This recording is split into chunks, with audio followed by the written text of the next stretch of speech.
It's not supposed to be an argument, it's a positively inclined Doctor Who commentary podcast, Happy Times and Places, in which I, Toby Haydock, watch a Doctor Who story chosen by a friend of mine, dropping in thoughts and observations, and trying to guess what their favourite things about each instalment might be. Hello.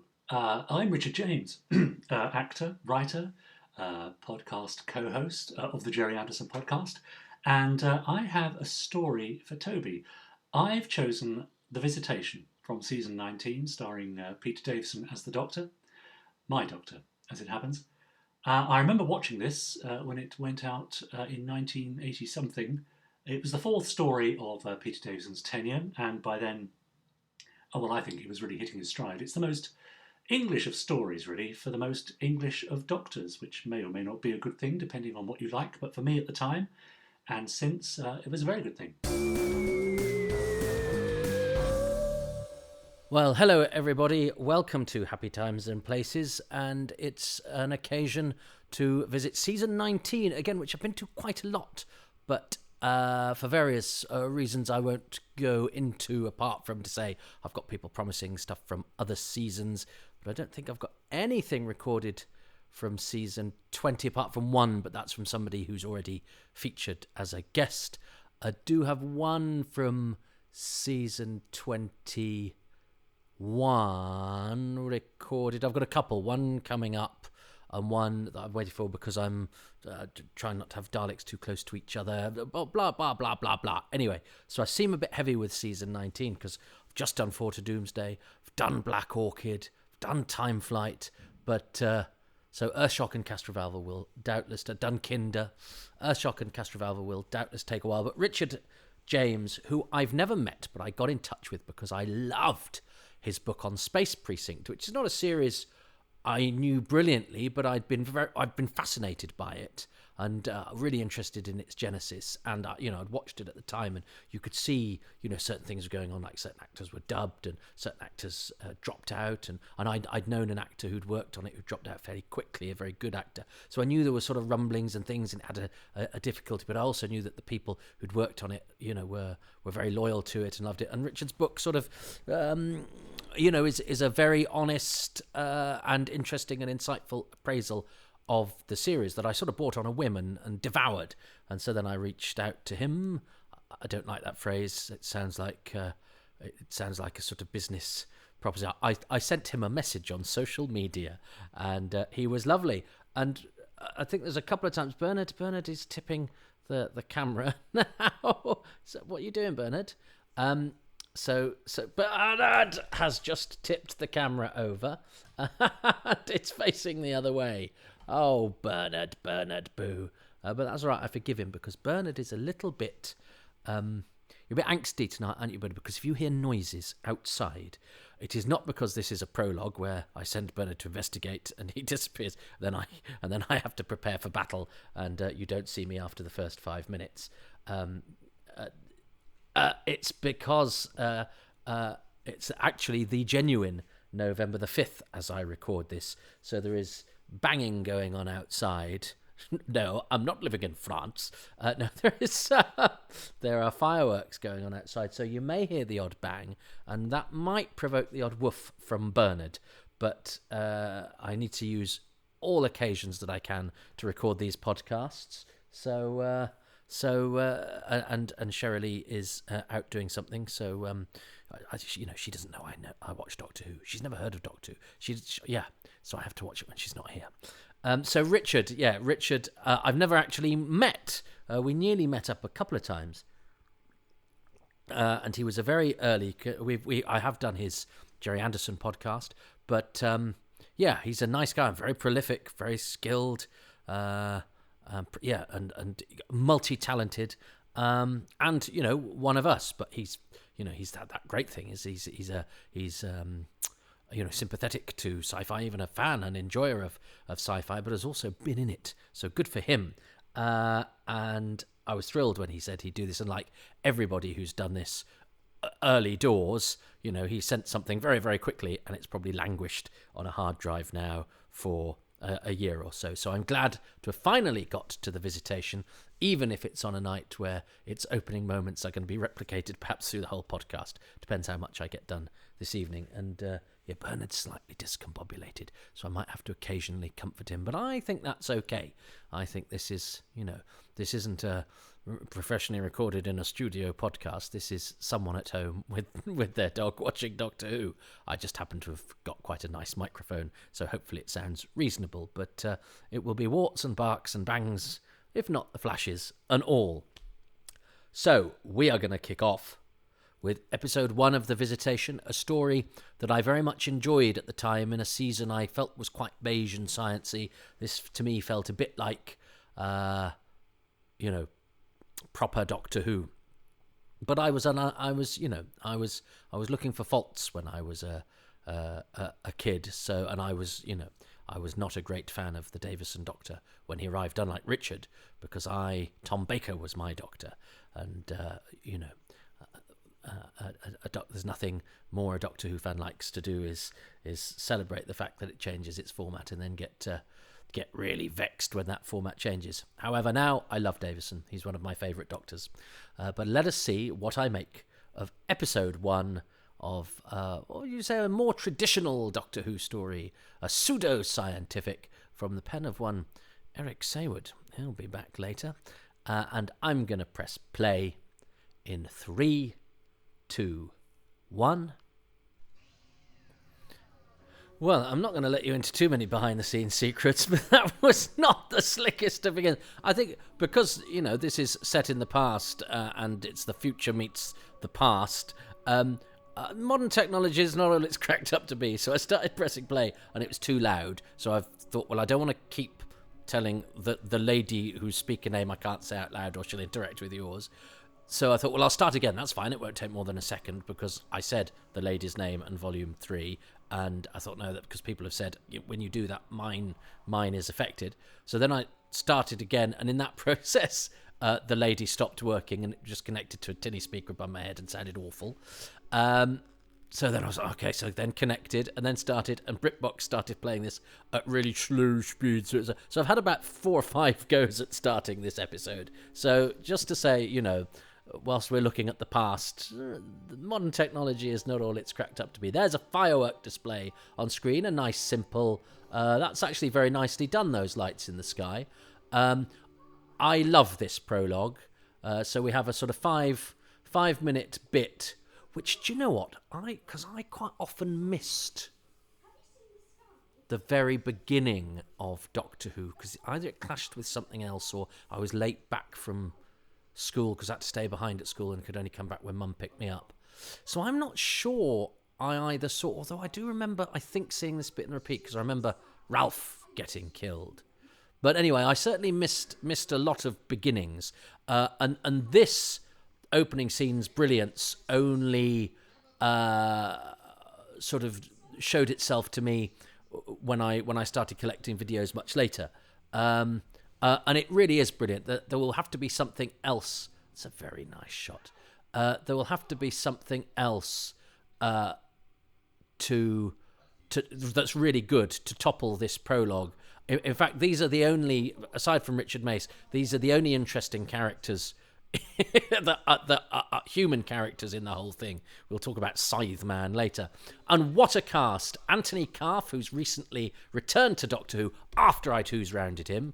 And he said he'd actually auditioned for Doctor Who a few times and not got it. He didn't feel particularly simpatico with Doctor Who, but he's had a fantastic career. And this, I think, is said as his first, or certainly an early telly. I knew him from Beau Geste, directed by Douglas Camfield when I was younger, but he's the senior officer in New Tricks. He's currently in SAS Rogue Heroes, which is airing as I watch this. I love that. I'll have my posset now. This is medicinal. I love all of that. There's, this is actually quite Saywoodian. They all sort of argue with each other and it's quite testy, but actually that here, because we don't know them very well, that is quite good shorthand for these people know each other. It's only when sort of people who live on spaceships who do it for the whole thing that you go, oh God, Eric Saywood, you do like sort of people not getting on very well. But at least Ralph and Anthony Carr are nice to each other. And Ralph is John Baker, who had been a Time Lord in the opening moments of Colony in Space. But he goes back to, he was going to be in the Quatermass Experiment. And then his part was turned into a non-speaking part, so he ended up not being in it. But he is one of the pub customers in Rudolph Cartier's 1984, a year later. A veteran actor who carried on acting until he died. Relatively recent. It's probably 20 years ago now, but he was still going.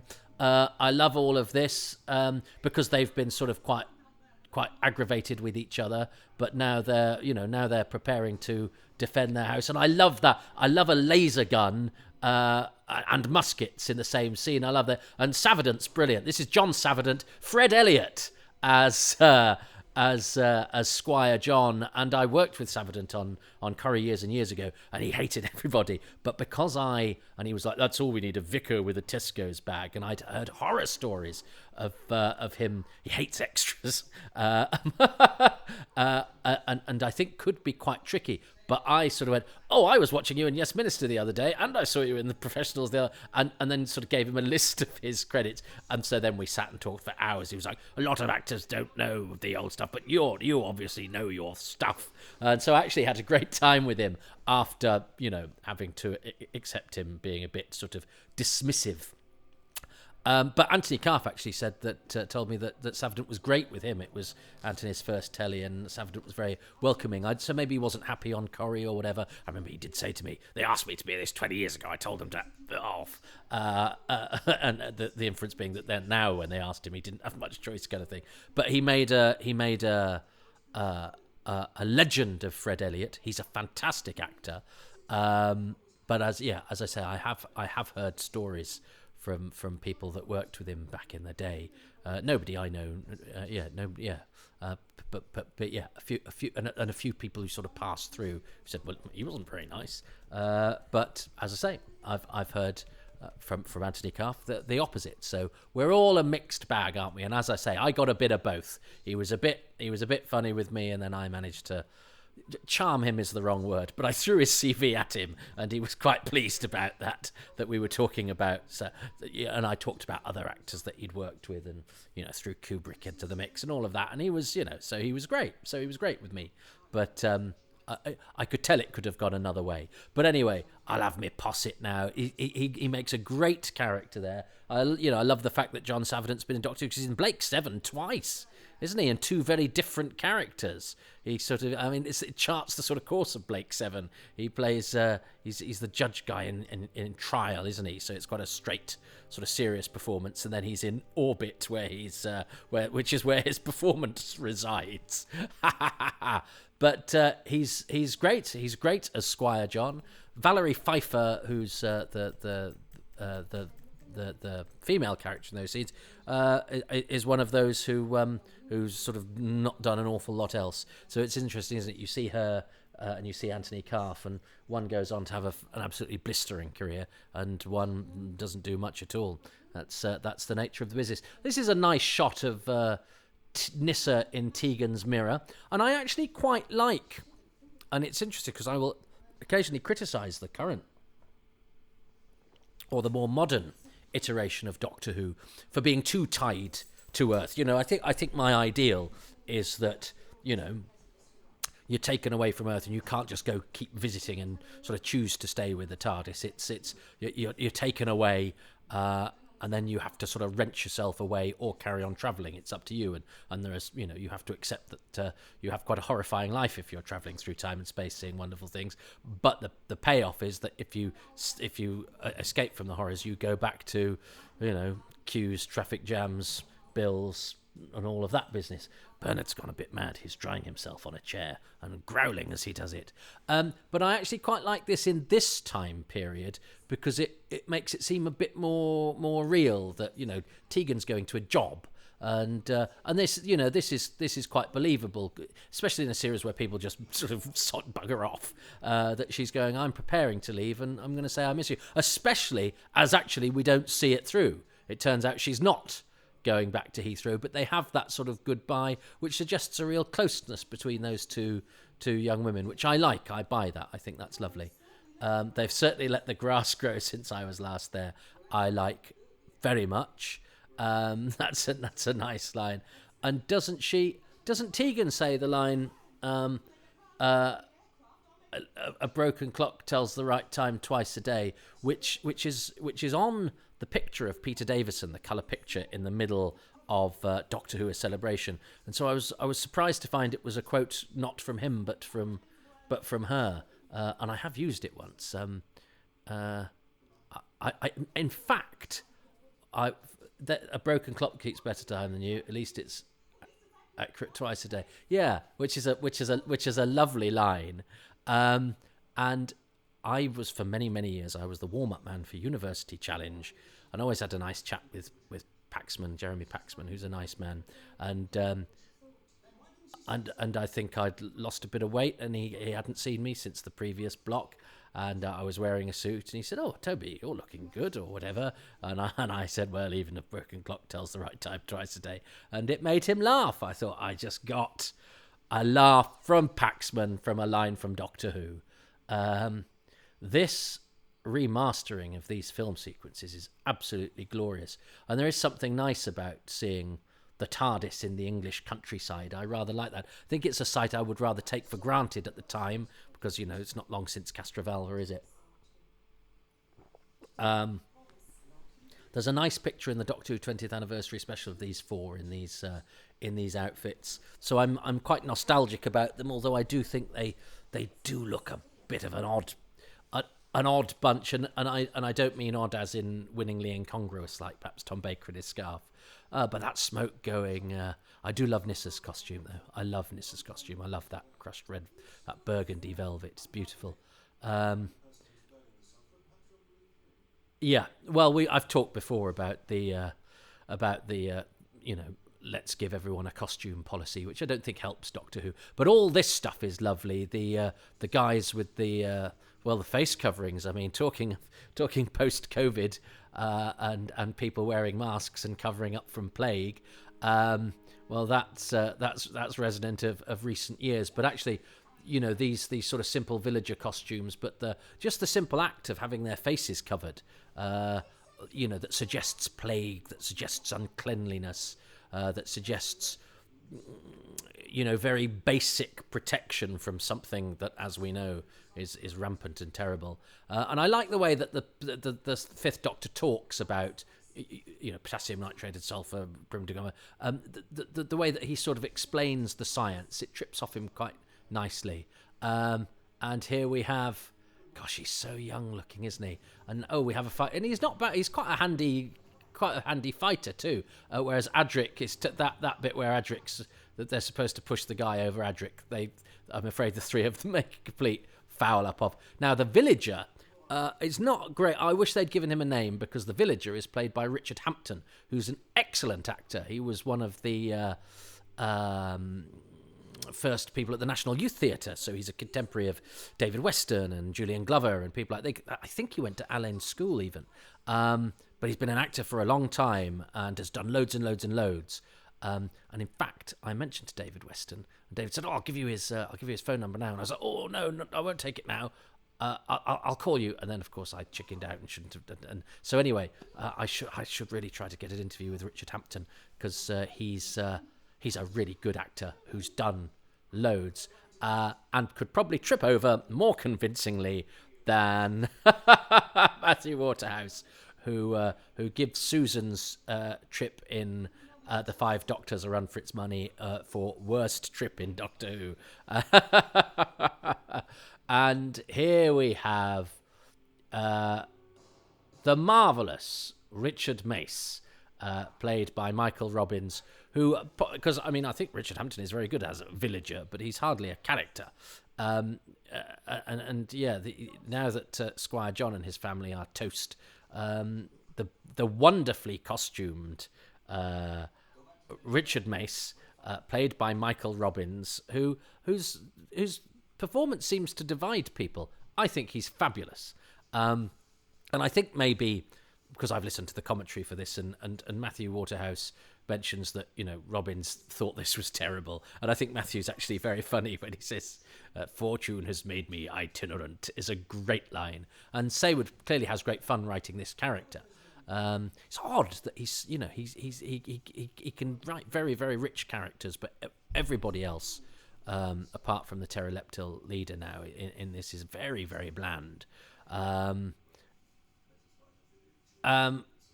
But Michael Robbins, didn't enjoy being it or thought this was terrible. And Matthew's very funny on the commentary when he says, when Michael Robbins says, "This is the worst thing I've ever been in," and Matthew's like, "But you were in On the Buses," which I think is it's a pretty good riposte. Davison's great at all of that, getting the pistol out and using it properly, just putting it on his arm so he looks like he knows what he's doing with an antique gun. He's such an actor of such great sort of observation, and he fills the spaces. Richard May's such a service, and I like this idea of I'm drawn to characters who are. He is, isn't he? I was once a noted thespian. He's an ex-actor, so of course I love all of that's right up my street. And he's great. But I do quite like this, doesn't he? He says, "Oh, I've been aching for some company," and they sit down to have a chat, and nobody says anything. I think that's quite witty, and he's good at being funny, but also judging the seriousness of the situation. And I think setting a Doctor Who story in the time of plague, which is one of the earliest things that you studied at school. I mean, I remember doing the Roses of Eyam and yes, the Black Death and the Pudding Lane, and all of that was very much seeped into what we were taught as kids. So I think as a setting for a Doctor Who story, it's a fabulous idea. And I always love it when Doctor Who juxtaposes the futuristic with the historical. It allows for those great, the visual dissonance, of androids versus muskets, but also the clash of expectation of time, because to the people here, something alien in this time would give rise to superstition, and it would seem magic. What seems scientific to us seems magical to them. That's a great, that's a great leveler as well. That that anything that stuff that we know is technology, they think is magic, and that helps. That could be quite witty and interesting about things that are unexplained, just depend on, where you are at. And I think all of that stuff is deployed very, very nicely. Peter Moffat gets a lot of stick as a director, but he's very efficient. I think this is perfectly well shot, and there's some nice shadowy work going on here in the barn. And I remember, as a kid, you see, we'd had Castrovalva, which had two sort of establishing episodes that were set in the TARDIS, and then it was more what I called Bidmead's Doctor Who and the Maths, which I have to say was not a great draw for me as a kid. I love that stuff now, particularly some of the poetic dialogue in Castrovalva, I think is lovely. But at the time, I was aching for a monster. And then Fort Doomsday comes along, and it's got a monster, but he sort of sits there yelling at people, and that was Doctor Who and the dance demonstrations for Doomsday. Even that had a really exciting title. And then Kinder was sort of Doctor Who and the sort of philosophical. I didn't really get Kinder as a kid either. I have to be honest. I love Kinder now. Go back and listen to my Happy Times and Places on it. It's and James Charlton, who is credited in this, is the guy in City of Death, not credited, who draws Romana's face as a clock. That's where you might have seen him before in a Doctor Who, but not read his name on the credits. Bernard, shh. So he's not he's not credited on his other Doctor Who's, but he gets credit here because he occasionally gets to walk on and all of that. A friend of mine, Ben Jolly, who's very good at finding actors, found James Charlton, and I think got him to sign something and had a chat, but didn't say he told him any amazing stories. But I admire Ben's very good at doorstepping people. Was it at a bridge club or something? It was anyway. He tracked him down to somewhere. People must be terribly surprised. Hello, you're the guy from Doctor Who. How on earth do you know this? A man of a very sour disposition. That's all really nice. Bernard, you're of quite a sour disposition tonight, aren't you? Because of the It's all right, Bernard. It's just the fireworks, and it's not pteroleptils, who aren't in this episode, are they? No. Or do they get a bit of hand action? No, I don't think they do, because it's that weird cliffhanger this week, isn't it? Well, not this week, because it's 2 episodes a week. So anyway, yes, when we got to the Visitation, it seemed to me, I remember at the time, to be a slightly more sort of what I expected from Doctor Who. You know, it's a bit like the Time Warrior, isn't it? A sort of lone alien in a historical setting. So it felt quite sort of comfortably Doctor Who-y to me, even though, of course, I then gave it minus points for the destruction of the sonic screwdriver, which was enough to make me feel very badly disposed to a story, because anything from the past of Doctor Who was good. Anything that seemed to denigrate or desecrate the past by this presumptuous new regime, because I love Doctor Who, but I know it's not as good as it used to be, to steal a phrase. I was very much that kind of fan, which, I mean, just amuses me now, because there are eras I particularly like more or less than others, really, and I certainly don't dislike the Davison era like I sort of resisted it at the time. But I think I've talked about that before, so I don't want to repeat myself. But I only say it for full disclosure. But I also then need to say that since then I've grown up, and I love all of that. I mean, it's actually interesting how sort of pedestrian some of this is, and the pacing of this is sort of quite heartily. And I remember being quite surprised, because the story doesn't really get going in this episode. But when I revisited it, the sort of shutting of the windows and the little clues scattered about, I think, are rather nicely done. There's a sort of sense of creeping mystery that it is a sign that there's perhaps not enough story for the whole 4 episodes, but I don't really mind that. We've had plenty of establishing episodes, Ark in Space 1, and Web Planet 1, where they're sort of mood pieces to sort of immerse you in the world, and just those, we've got power packs. I mean, it's almost a shame, I think, maybe that we saw the android, although the android is very beautiful, in that opening scene, because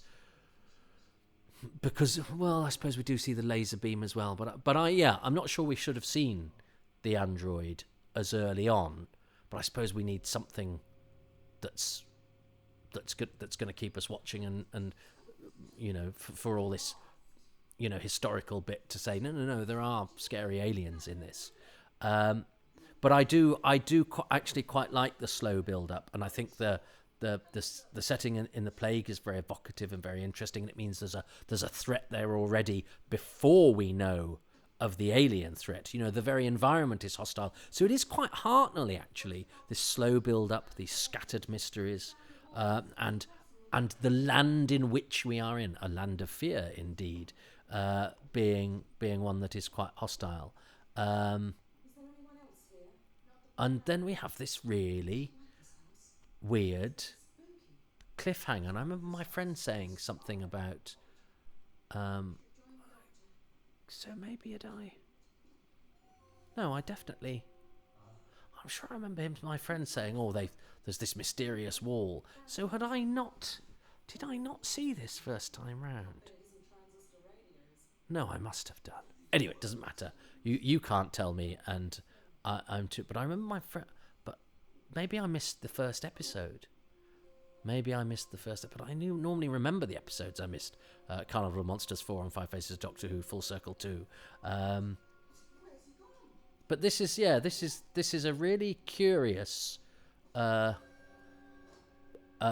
But actually, on paper and in memory, you sort of go, it's actually not that interesting. They just can't find the Doctor. But I think the music builds it up nicely. The fact that we've seen the window closed, the fact that we've got that what we know is the android's gloved hand locking them in.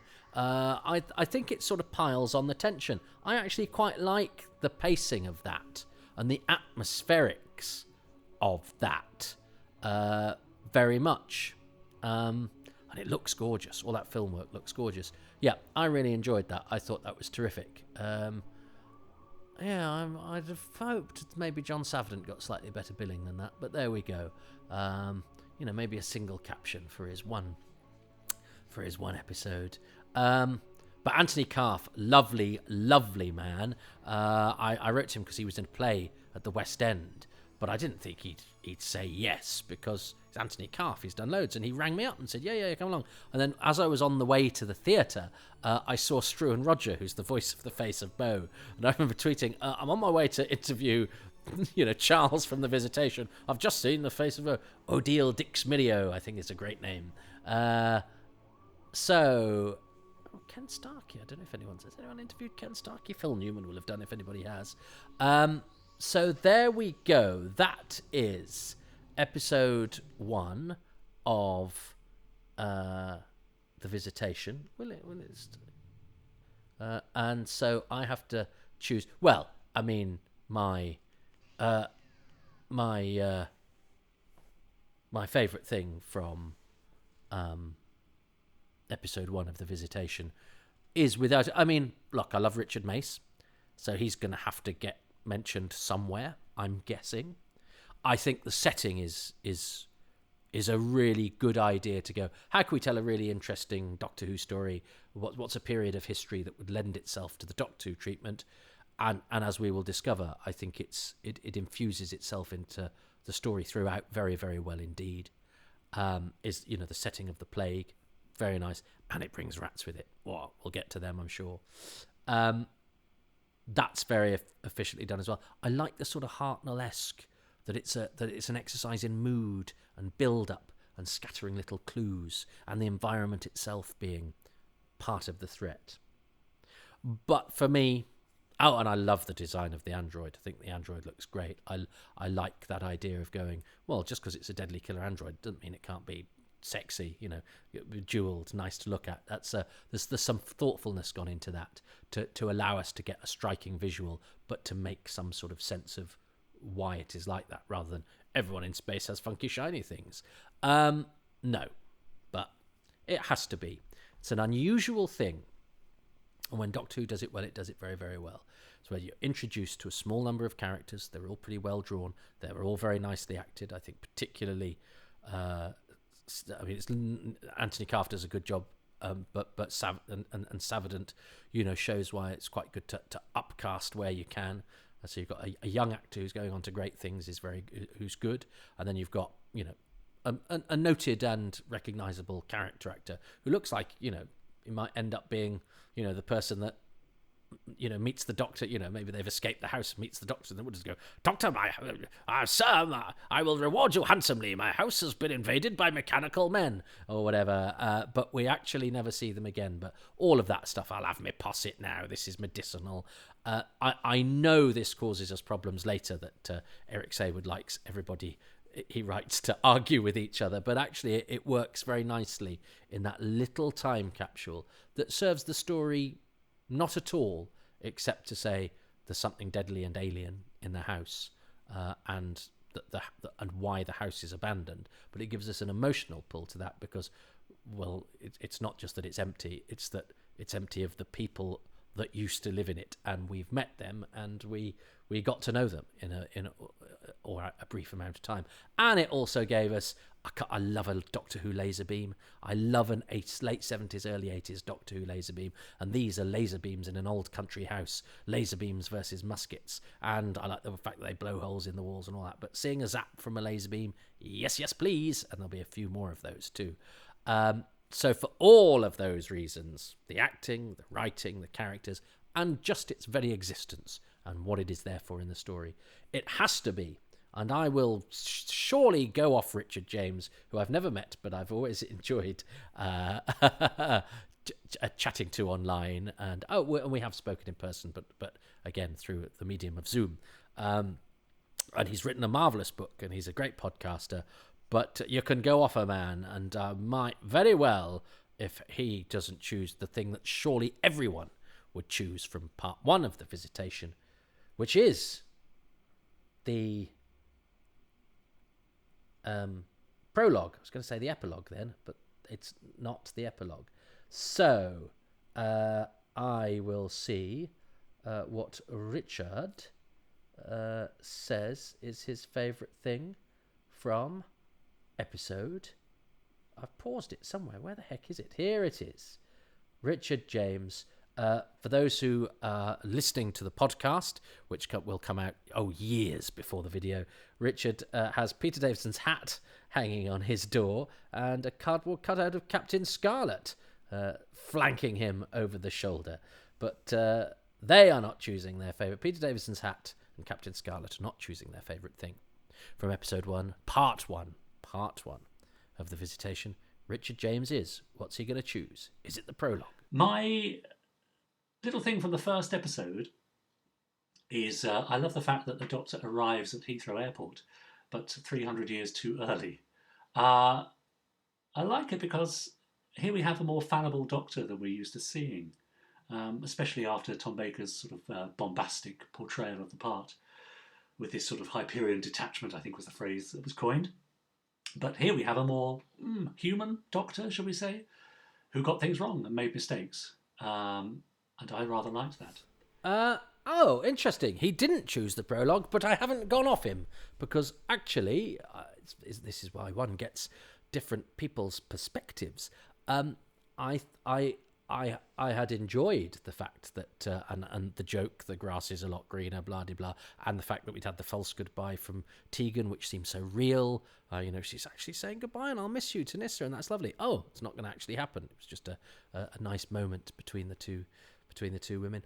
And so I'd enjoyed that moment, but I hadn't thought of it as, oh yes, the Doctor is a bit vulnerable. I love the fact that the TARDIS never gets you where it means to, unless, of course, you really need it to. But I love the fact that TARDIS doesn't work properly, because I always identify with that more than I do with, the best goddamn crew who have the best goddamn ship in the fleet. Well, that's no good to me. I could never be part of that. I'm not the best at anything. But to be in something that doesn't work properly, and yet by hook or by crook we still manage to do our best, and you can still save the day, even if the thing you're in doesn't work and you don't know how to work it. If you approach life with a bit of, if you try and be intelligent, if you try and grasp with life's absurdities and retain your sense of humour and your sense of justice, even if all the tools at your disposal are a bit knackered and you're a bit wayward yourself, you can still do it. So I love that fallibility that Richard talks about, but I've never really thought of Davison particularly in that way, as opposed to as a contrast to Baker. But now that Richard's put like that I do, especially, yes, that detachment, that loftiness, that sort of venerable aspect that Tom Baker has, and especially when it's got the sort of mournful countenance that he sports in season 18, to have this sort of fresh-faced younger Doctor who, makes mistakes, and definitely is, yes, he is vulnerable, and can look wounded, can't he? That is a good observation, and I think that's a good thing to choose. But it's not what I chose. I chose what I thought was the obvious thing to choose. But it's, of course, nothing's obvious until you see it. Because now that Richard's chosen that seems a very obvious observation that I didn't make throughout the whole thing. So I'm very happy about that, because it proves that two heads are better than one. So I think I came up with something interesting, and so did Richard. So a plague on neither of our houses. Until next time, thanks for listening / watching. Well, welcome everybody. It is part 2 of The Visitation. The first voice you heard there belonged to Richard James, star of Space Precinct and much else besides, and also a podcaster on the Gerry Anderson podcast that he co-hosts. He knows his Gerry Anderson, and he knew Gerry Anderson, and he's been in a Gerry Anderson series, and he wrote an excellent book on Space Precinct that I can thoroughly recommend if you get the chance. I'm delighted that he's a guest, although he did not choose the prologue for part 1 of the Visitation. So am I going to get anywhere close to the things he guesses as we go through this, what we would term back in the day as a pseudo-historical story set in the past, but with alien content, which is to differentiate from the historicals, which of course had been phased out with the Highlanders, so had gone before I was born, but were just about to reappear very shortly in the shape of Black Orchid, which comes imminently. However, this visit to the past has a pleasing amount of, well, we've seen laser beams and an android, and now we're about to see the pteroleptils, who are, well, will they prove to be the highlight, or he prove to be the highlight of episode 2? Well, let's find out. I'm watching on BritBox, and I'm going to watch from the beginning. Alexa, connect.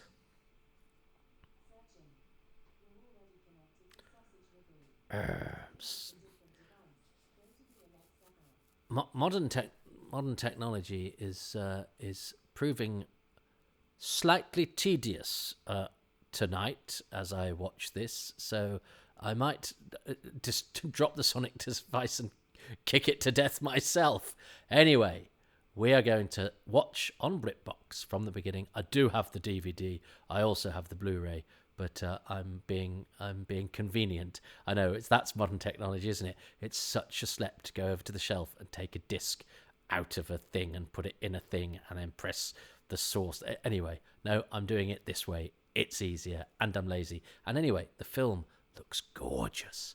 So I'm going to watch part 2, of which I first watched this on a black and white portable telly that you had to get up and fiddle with the aerial, especially on a night like tonight, where the picture would be going all over the place, and twist a dial, negotiating snowstorms of static to get from one channel to the other to try and get the best signal. No, not even a button, a dial to sort of search through the hazy wilderness, the pixelated wilderness, to get to something resembling a stable picture. Oh, I'm so from the olden days. Right, we're going to press watch from the beginning in 3, 2, 1. I mean, presumably people in the future might listen to this and go, what, he had to talk to his insert name of female audio device here. They had to speak to them in those days. What, couldn't they just think what volume they wanted things to be at, and the volume adjusted according to your brain patterns? Well, I'm afraid where I'm speaking from in 2022, future people, yeah, it's voice control is seen to be pretty flippin' nifty. Eric Saywood, I used to think, I know, it's a funny name, Saywood, and I certainly used to think it was pronounced Saward, until I saw a documentary about a true crime, and one of the people involved was called Saywood, and then I interviewed Colin Baker, and he pronounced it Saywood. But yeah, I very much thought it was Saward. And there's a Helen Doward, isn't there, who's in Speared from Space as the nurse, and I thought she was Helen Dorward. But there we go. I tend to be pretty good at names, because mine is so often mangled and mispronounced. But no, I Saward. I've done a whole podcast about mispronunciations. That one of the early Indefinable Magics I thought was quite a good subject to do. I just moved my microphone a little bit closer. Sorry if you heard some noise. It's a nothingy cliffhanger really, but it adds to the mystery, and it's sort of efficiently done, and it's quite, why have they built a holographic wall? And that's sort of nicely done, the way that Richard Mace walks through it and it's not solid, but then Michael Robbins immediately touches it and it is solid. That's actually a very simple looking but very nifty sort of, how did they do that effect, because of the speed at which he does it. I actually think that's really very well done, that effect. That's very nice, because it doesn't draw attention to itself too much, but the minute you start thinking about it, you go, but hang on, because so the wall is there, so how did they walk through it? Because if it's not there, I can see why they might walk through it and it's put there in post and blah, blah. Anyway, good. So good. I'm going to rob the place. I am a highwayman. I do like that. I quite like how the Doctor... Davison is quite good at being peeved with people. And the Doctor does think that, sort of does treat Richard Mace as though he's a bit of a twit. Which I rather like. Oh, doesn't it? Yeah, because doesn't he sort of say to him, yeah, you know, nick this, we're going, nice to meet you, off we go. Again, yeah, there you go, help yourself. Saywood thrives on this sort of testy dialogue and this sort of people being sarcastic with each other. But it's actually quite refreshing for Doctor Who. It's quite a nice dynamic, and you can see when you see what his influences are. And that he loves gangsters and all of the TV series. Not that I'm not saying that Eric Saywood hung around with Roddy and Reggie Cray,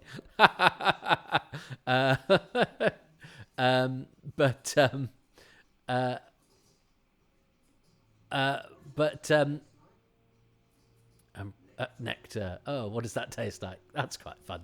Patrick actually reminds me of one of my kids when he was younger. That sort of bad jokes done with an air of smugness about them.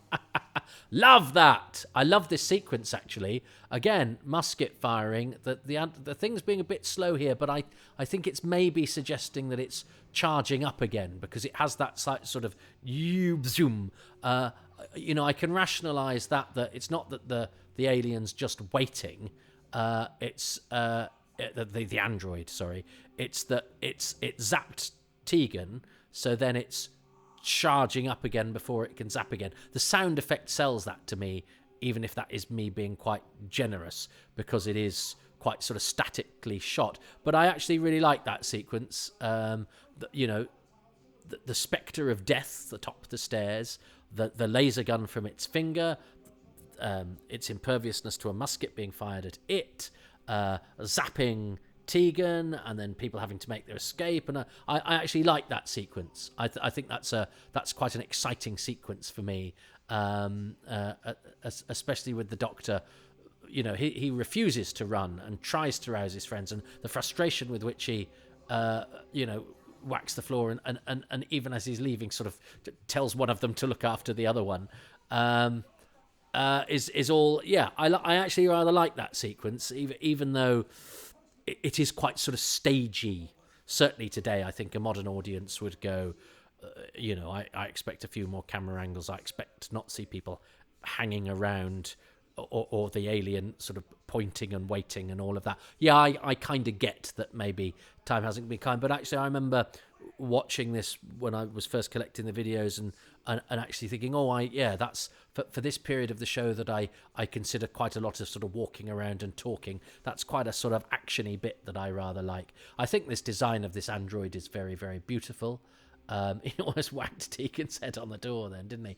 And I seem to recall that Peter Van Dissel, who plays the android, that's reminded me, I have a coterie of chums who follow what actors are up to. I'm sure somebody said, I might have read that Peter Van Dissel had died, but I've not featured him in my in memoriam, so he's somebody I might have to chase, because he's not been announced. But I'm sure Peter Moffat said, he was quite a very respected actor in his native Holland, but to come over here and struggle to work, and of course, it's always going to be very difficult if you're a non-native actress, but especially if you're from somewhere which gives you a different accent, it's immediately going to restrict the number of parts you can play. It's easier now in these days. You get a lot of sort of Eastern European actors because there are a lot of those sort of parts cropping up now. I'm sure they feel the frustration because they often get cast as ne'er-do-wells and that sort of thing. And there's their own the stereotypes of our time now that we'll look back on it 20 years ago. Why did all the Polish and Ukrainian actors have to play gangsters? Because I bet we will look back on that and go, God, really? That was a bit, But it's not the same with actors from places like Holland and France. Western Europe, I suppose you call it.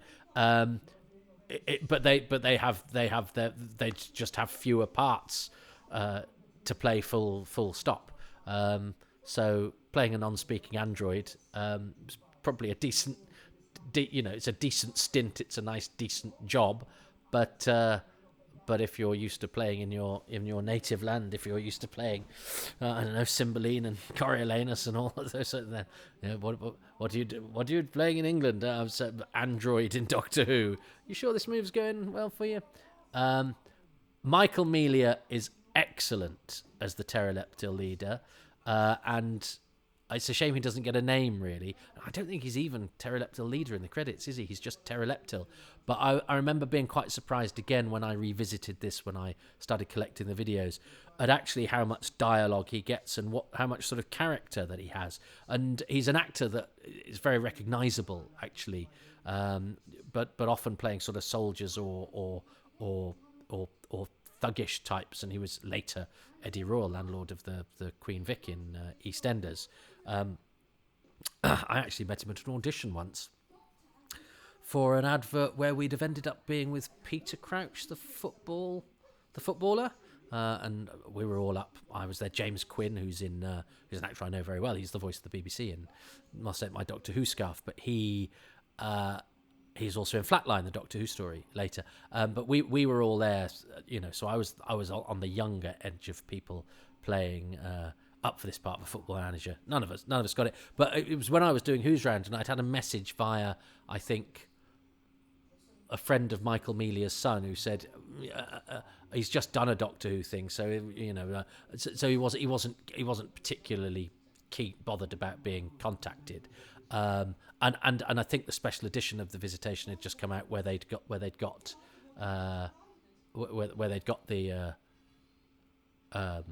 the DVD. Sorry, where they've got the making of, and Michael Melia is interviewed.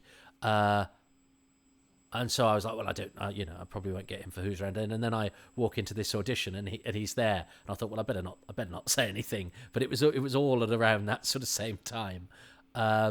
But odd to think as well that I was watching this as a kid, and then one day I was up for the same part, because when they do adverts, they see people of all different shapes, sizes, and ages for the same part. But yeah, me and Melia and James Quinn all up for the same part.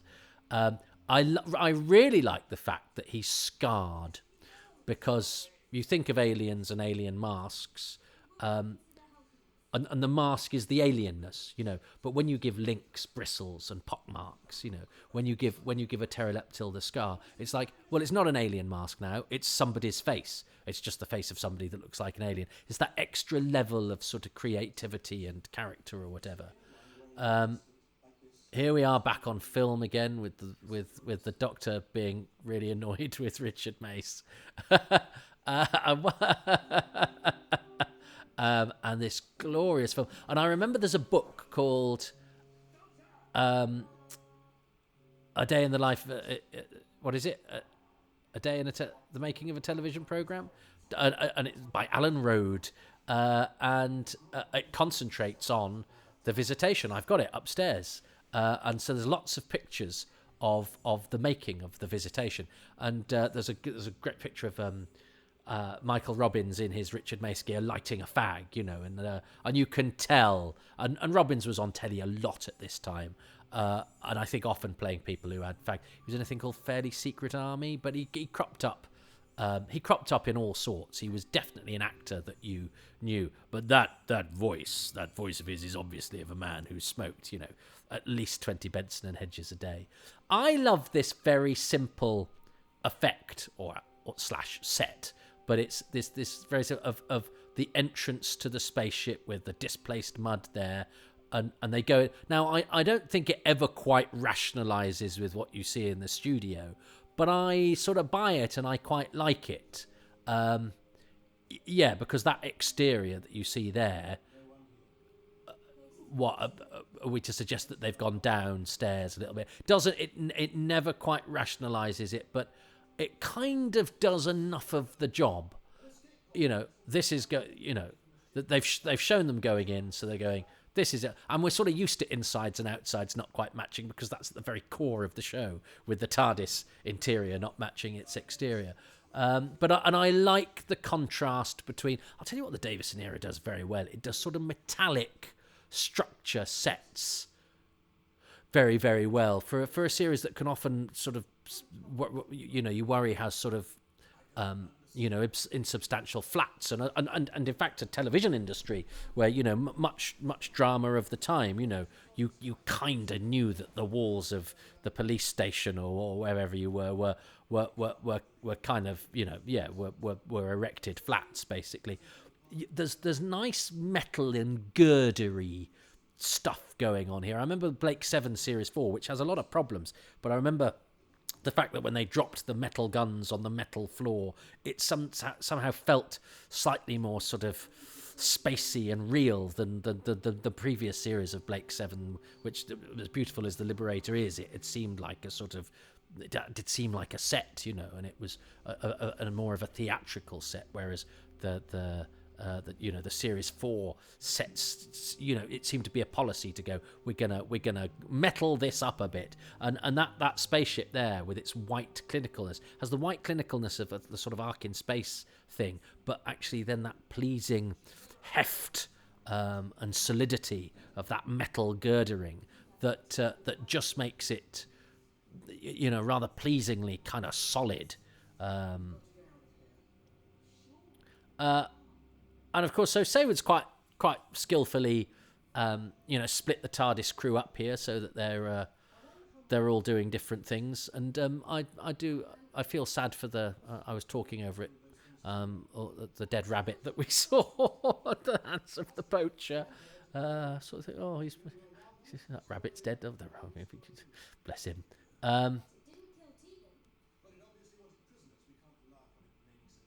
Yes, and I quite like part of the dynamic of this is they know that the android is beautiful and made by people with an eye for aesthetics, and the Doctor has to sort of work out what if he's saying they're benign for now, but they might not be, and he's got to very cautiously feel his way in to find out what kind of alien he's dealing with. It's not that all aliens are bad. He's putting the evidence together to work out what the nature of the threat is and whether it can be reasoned with. These guys all look pretty good. But he's got. Are you the Doctor? Does he do a bit of that? I always think the sort of bumpkin accents that locals have to put on in these things. And I will talk. When we get to put that away, Scythe Man. You go, nobody's called Scythe Man. Can't you call him Roger? Which we will get. Is it it's at the beginning of the next episode? Adric. And we've just, as I record this, Tegan has just returned to Doctor Who after 4 decades. But nice to see about Janet Fielding is good fun, and I love the story of any actor, coming back to a thing after years later. I love that sort of sense of continuity. I love this bit that Mace gets his guns out, and it looks like he's being quite sort of brave. The Doctor's like, yeah, they're not going to be scared of that. And then you add another layer to that when he goes, yeah, they're not going to be scared of that unless you use them. And he goes, well, I can't use them anyway. I haven't reloaded them. So it's kind of a little bit of dynamic on a little bit of dynamic. I love the drawing of the guns because he's like, don't mess with me. But the Doctor's response is, of course, not to be impressed by guns, and he's also going, and they're hypnotized, so that's not going to work. But then you get the gag of, they're not going to work anyway. So that's a sort of painted flat with some trees on it outside. So no, that really doesn't. That really doesn't match with what's outside. I think you needed to maybe have some steps and give the suggestion that when they go into that thing outside, they're then descending. Even if people just sort of stooped, then got down on their knees or something, because that painted curtain with what looked like a tree on it there really ain't doing the job. But I like this, that the arrow that has been shot at them proves to be the thing that opens the thing. I like all of that, and I like it in this era where every time you sort of pull a switch, you've got a little bit of Dick Mills button pushing noise that goes with it, that just gives it that just helps to sell the illusion, because it's only when you watch these things without the before the and I like the musical score of this, before the score has been added, but also before the special sounds and that, everything from that of the scanner to the of the TARDIS buttons really just help to lift the thing from being what it actually is, which is multi-camera soap opera shooting on largely wooden cardboard, wooden plywood, canvas, artificial set stuff, that is not as substantial as the real thing, and you need to augment it, the senses, with everything you can. And the special sounds, I think, particularly in the 80s, the special sounds really do add. Well, no, in all eras, but I think of particularly the button pushing in the 80s works very nicely. Now I like this, that he's not reporting to camera. He's sort of reporting in via his thoughts, and because he has a sort of primitive brain and he's a bit in awe of the monster and he's a bit scared, and all that sort of, it's a slightly unclear and garbled message. That's just a little bit of thought there from the writer about the practicality of what he's doing, and a way of making it slightly less efficient than just going, I'm reporting, and it just gives it a little edge of believability. It shows he's thought about the science and the science fiction for no other reason than it just makes it a bit more interesting, and makes you sort of think about how these things are done, and that they don't always work smoothly, because nothing works smoothly. Even sci-fi things don't work smoothly. And of course, it shows us the difference between the superior futuristic intellect of the pteroleptils and the sort of primitives whom he has enslaved. So yeah, and I mean, I loved Nyssa at this point. I wanted to. She was definitely my favourite, but it wasn't just to do with character. It was because I how old was I when this was on? At the age of 8. I held a bit of a candle for Sarah Sutton. So I sort of quite liked it that Nyssa was off to do the science, because they do actually sort of go, she's a scientist. I like these guys up in the trees. They just give it a little bit of, they make it feel sort of real, and that there's an infrastructure of sort of plague protection going on, and it's a sort of efficient way of doing it whilst giving us an interesting visual. Hello, horsey. I like a horse. That's a horse in the studio. Lovely. So that makes it all. That makes it all a bit interesting. Or is it? No, it's always dangerous when Toby says interesting. It means the opposite. Yes.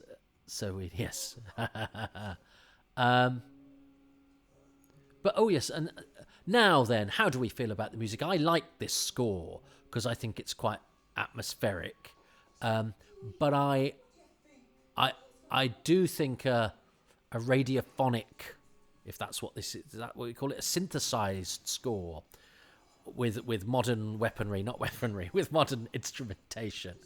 Well, it works, of course. On these glowing, like the lighting in that spaceship is excellent. Even though the walls are obviously a little bit phony, but that's okay. The old black rat in his flea. But I sometimes feel that, a house style is all well and good, like the costumes, and like the fact that Nathan Turner had turned his back on Dudley Simpson and gone for radiophonic workshop type synthesized scores. But I wonder if, because Doctor Who benefits from being a different show every story, it has certain consistencies of character and wit and obviously sci-fi, but to go, we're set in the past, why don't we have a score made of traditional instrumentation. Hope you know this means I've surrendered. Yeah, that was fun, and it's got Adric out of there, but kept Tegan. I mean, it's as I say, some of that sort of capture escapey stuff is a little bit laboured and stagey in its realisation, but that's the nature of doing this stuff on multi-camera, really. But yeah, I wonder if I do like the score for this, but I wonder if it would be more distinct if it wasn't synthesized. Plague carriers, and I remember being actually quite pleased that you just I like the way he gets his hair out of his eyes as well. There's Scythe Man, Roger the Scythe Man.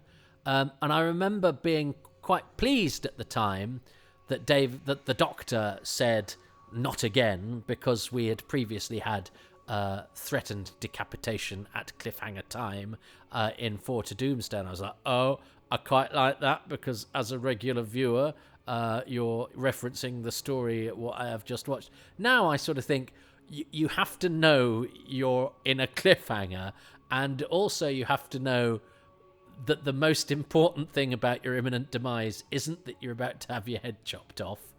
It's that it's the way you nearly died last time. I think the meta-ness that was slightly pleasing to me as a kid is fatally bonkers now. I mean, yeah, I'll live with it, but and as I say, I liked it at the time, but and I think it was a suggestion of Davison's, wasn't it, that he's like, this has happened, recently. Shall I refer to that? And everyone's gone, what a marvelous idea. I'm now not sure how marvelous an idea it is, but it makes me chortle. Its existence makes me chortle, and I liked it at the time. So in a way, job done. My favourite thing about episode 2, I think I need to get in there early. I think it has to be the pteroleptil. I think particularly I like the fact that he's scarred. I think that just I explained before about how it stops it becoming a mask and a costume then, and it actually becomes something that's happened to somebody's face. And you don't think of monsters having a face, you think of, oh, that's a good mask, or blah blah blah. So it just gives it an extra layer of I will use the word verisimilitude, and it also helps that Michael Melia is giving it a good characterization, and he's got a bit of bite to his performance as well. It's not a sort of grandstanding Shakespearean thing that he's doing. He's actually a very good character, the pteroleptil leader, and as we'll discover, he's got some great scenes with Davison in the next episode. But that animatronic is for the time very good. His mouth is moving. I've just not too long ago this year, I saw some Sea Devils whose mouths moved by what looked to me people poking the screen from behind with their fingers in a very modern episode of Doctor Who. So to have a mobile mouth, and that, as I say, that very advanced animatronic, it's a good performance. I think the character's well written, and I love now that we have that, that set that he inhabits that is modern and computer banks with Dick Mills's boink boink boink boink noises, and contrasted with the old. But so the pteroleptil leader, costume, characterization, performance, and particularly those scars, which, as we will discover, from what does he say, they're not natural to my physiognomy or something. I love all of that. So maybe I should have saved it for next week, but no, I'm going to choose, because he's been introduced this week, I'm going to choose, and if Richard chooses him next episode, I will still get the points because I have chosen it first. I can only not choose something if Richard has already chosen it. Now, of course, the disadvantage I have there is that if I get the point for this, for what Richard chooses next time, it means I won't get any point this time, and I won't get the point for what I choose next time. So it's not all gravy for me. Anyway, what is Richard choosing for part 2? The second thing I'd like to choose from episode 2 would be the resolution of the cliffhanger. Oh. Which is slightly ridiculous, really, in that Nyssa and Tegan are calling for the Doctor as he's disappeared down the flight of stairs, only for him to poke his head through the wall and say, yes. Now, I quite like that. It's a bit of a gag. But also, it strikes me, for those of you that are familiar with Big Finish, a company that produce audio adventures for the classic Doctors, they tend to insert stories into the sort of line of adventures from the TV series. And I think there's a perfect opportunity. What did the Doctor get up to while he was behind that wall? He could have had a whole series of adventures that we don't know about. And it always seemed to me that there would be quite a promising gap. Ha! Very good. Well, I don't think I would have ever got there, but that's quite a nice choice. Well, and I've invoked the power of the Doctor talking about Tegan, Janet Fielding. There's a moment in that where Ace is on the roof with Tegan, and then the door, and then Tegan goes, I'm going downstairs, and the door shuts. And Tegan goes downstairs to have adventures with Kate Lethbridge-Stewart.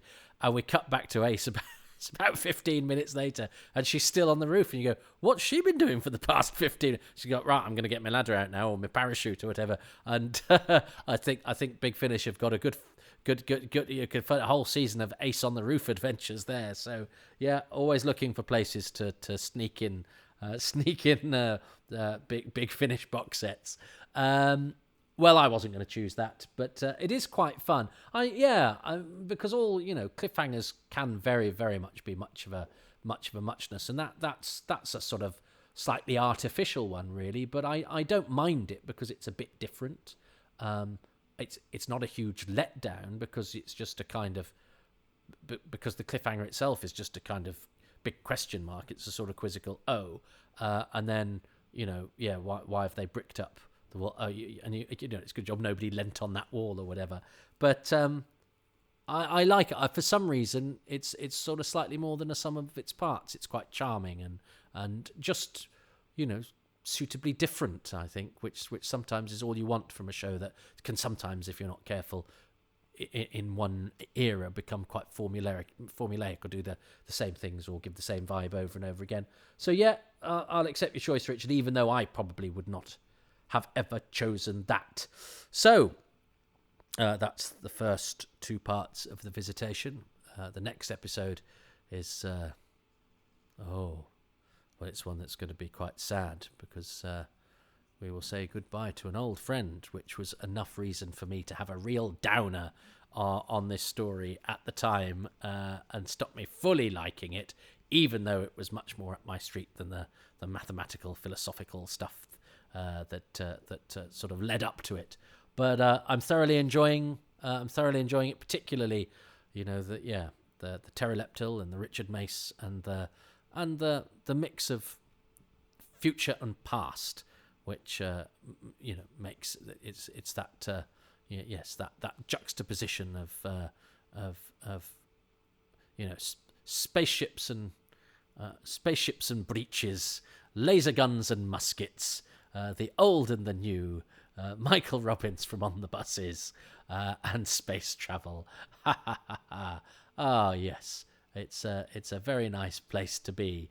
So do join me next time that we have more old versus new and a little bit of out with the old because of the new in next week's happy but for a moment very sad times and places. Ta-ta.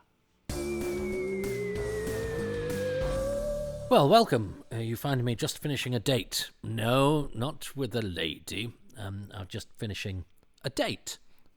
One of those sweet fruits that is the sort of thing you do to get a sugar rush when you're ancient and overweight and don't work properly and probably eat too many sweets and need to find alternatives. So I've just been munching on a date. I would have preferred a sweet or indeed the other kind of date, but there we go. Well, I suppose I've got a date with Doctor Who, Richard Mace, the pteroleptil.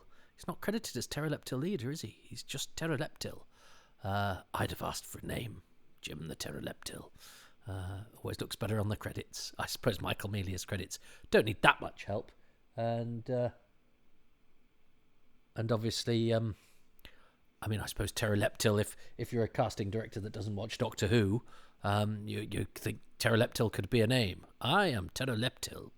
Anyway, What am I talking about? I've no idea. I'm going to watch episode 3. Oh gosh.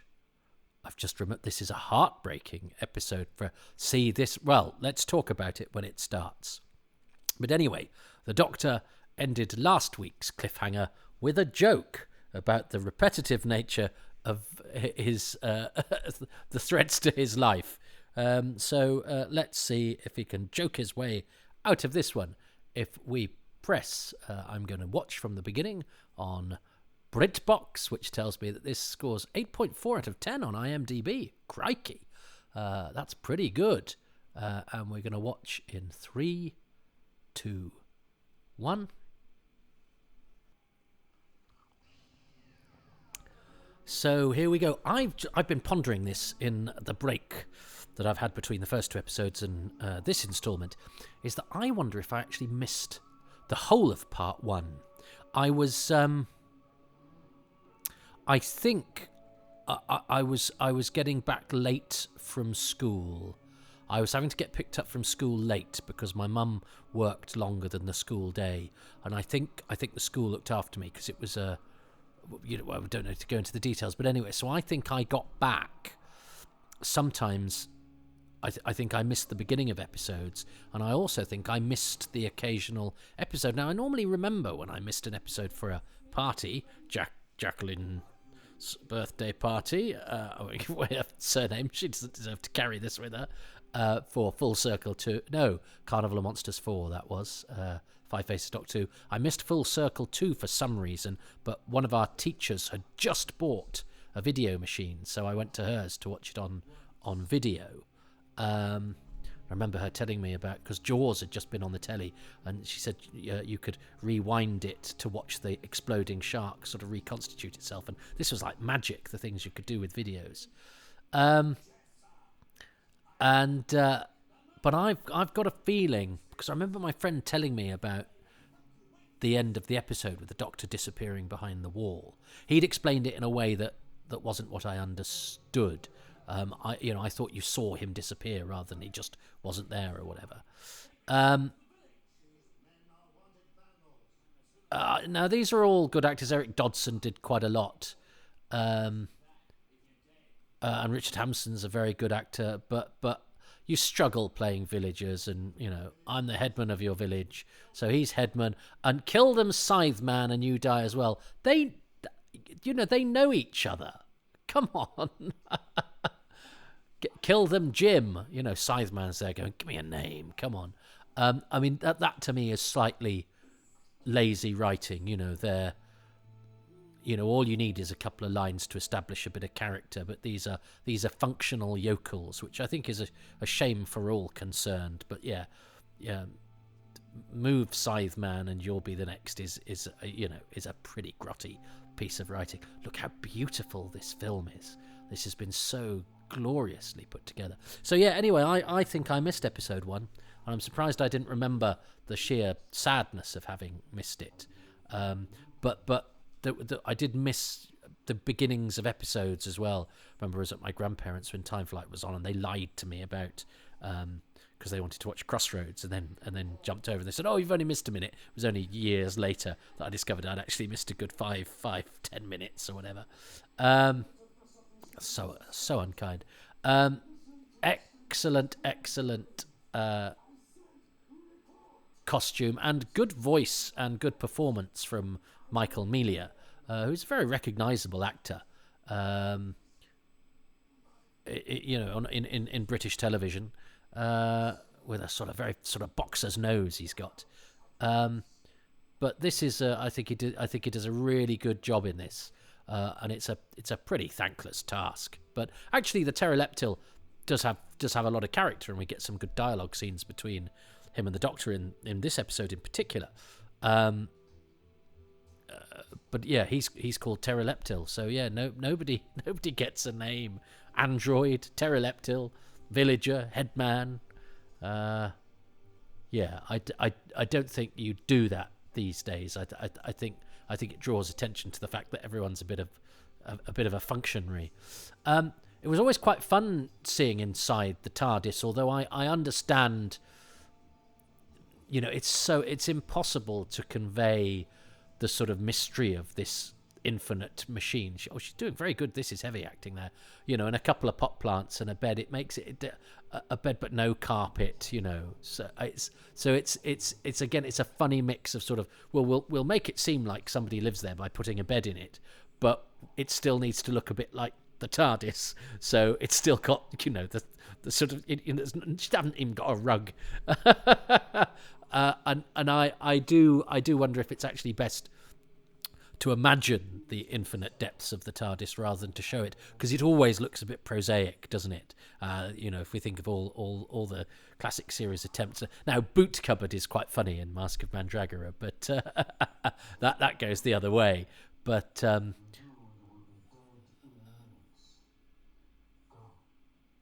and then we're setting up the plot now for.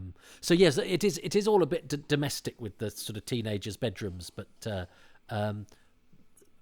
which it's trying to make it realistic, because of course these people live here, so they would sleep here and all of that. The coat stand's looking a bit wobbly there. It's a leaning coat stand of TARDIS. Haha. Oh, is this when there's a scene in this episode, isn't there, where Matthew Waterhouse pronounces the word want as want, which the Wheezy Groaning Sound podcast has already when you want him. Retake, do that again. And I did actually mention it in Running Through Corridors, but that edition isn't out yet, so I was before the Wheezing Groaners. So it is something it is something that I had noticed before the Wheezing Groaners got to it in their podcast, so I'm not riding on their illustrious coattails. They're very funny about it, though. Yeah, so here's a plug for the Wheezing Groaning Sound, where three very funny men are ruder about Doctor Who than I could allow myself to be.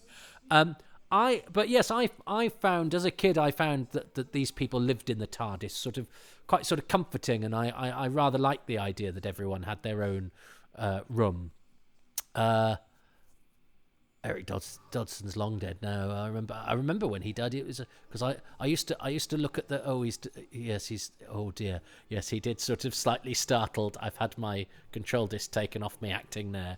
I used to always open up the stage when it was in the local the student what's it called, the student union shop, and have a look at the obituaries. And I remembered him being featured there. So that's mid-90s. I don't know anything about Neil West, the poacher. I should look him up, really. It's funny, there are some characters that really appeal to me, that I even tiny weeny ones that I sort of look for, and some that I just kind of in terms of actors to sort of interview and stuff like that, and then some that poor old Neil West I've rather overlooked. I don't know why. Not an easy combination of names, and certainly not somebody I've seen in other things. Yeah, and everyone has to do that kind of. We talk like this in our village. Where is your village? It's in Village Land. It's in shorthand for yokel upon Tyne or whatever. Now that of course is now all of this stuff about Richard Hampton's very good with thin material. There's not an awful lot you can do with any of that stuff. The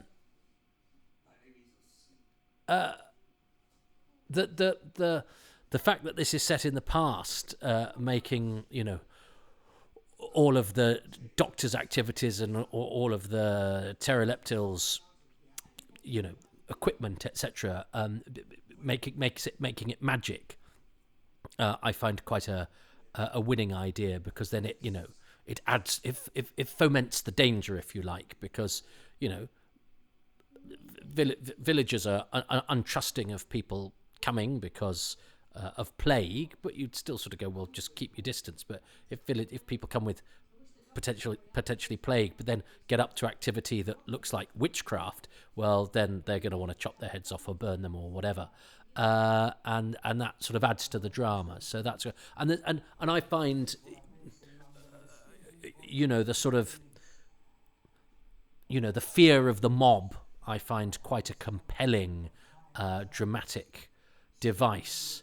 And every time you watch a sort of post-apocalyptic drama, it's not necessarily the Walking Dead or the plague or the aftermath of plague in Survivors. It's actually what other scared people will do to you, and that sort of seems somehow unjust and wrong as well. Do you know what I mean? You want to, if you're in a time of plague and being invaded by aliens, you sort of go, well, if the plague gets me, fair enough.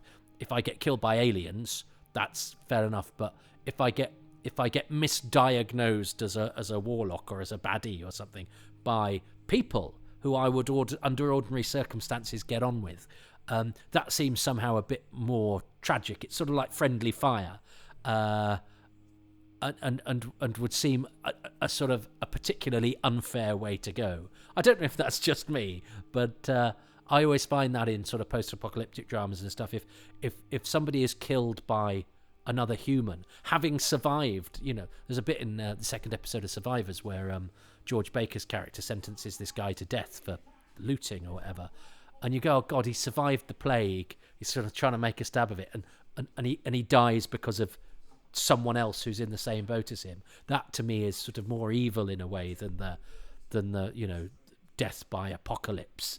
If you're swept up by the apocalypse, awful, but fair enough. But if you survive the apocalypse and then are killed by sort of unfairness or human machinations, I think you'd be like, oh, for flip's sake, you'd be thinking as you breathed your last. I do love the way the android sort of smashes through things. And of course he gets the scythe, so of course we have the setup of, yes, he looks like death, and that's a great wheeze, I think, and that's a great image. And Peter Van Dissel, I looked up actually because I said I'd wondered if he was still with us. There's nothing immediately online that suggests he's not. I think, but sometimes when I liaise with my coterie of online harbingers of doom, we go, oh, I've read this here, do you think that's him, and blah de blah. It was just a sort of now that's quite a neat little thing, and that's done by Davison's acting and a little bit of Dick Mills. That the android's finger, can sort of control with some sort of invisible zapping to sort of say stop, go that way, and that's a nice little subtle effect that costs nobody anything but just a little bit of time and effort, and that's effective. I do like the android. He does the part very well. And I'm sure I mentioned, didn't I, in the first one, that he'd been an actor, that Peter Van Dissel, who was highly acclaimed in his own country, and Peter Moffat thought he'd give him a telly job, and he ends up poor sod playing an android, King Lear to non-speaking android. Although it's a decent role, but as an actor you want to be saying stuff. Do you know what I mean? And if you're not saying stuff, you at least want to be seen, and not with a mask on top of your mask. I do think the android design is excellent.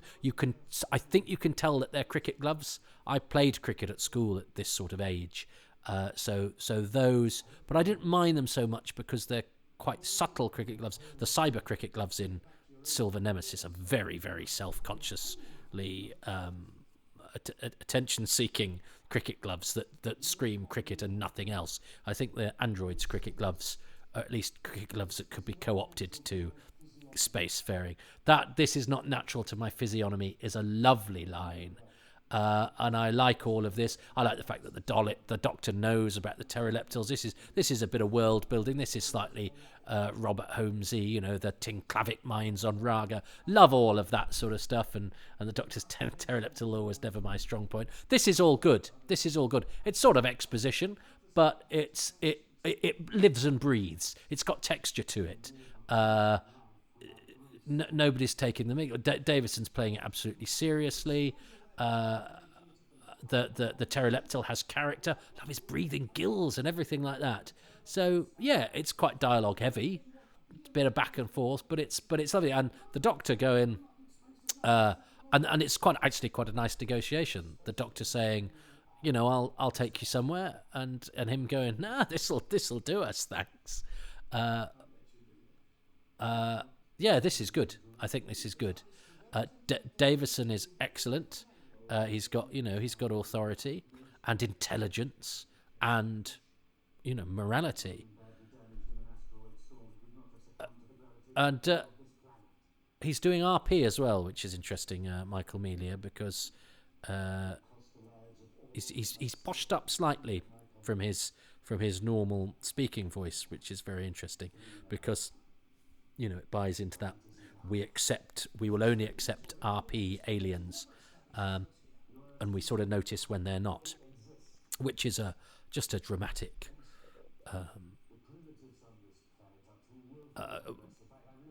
it's just a method that we use for suggesting alien. If they're suddenly from Hull or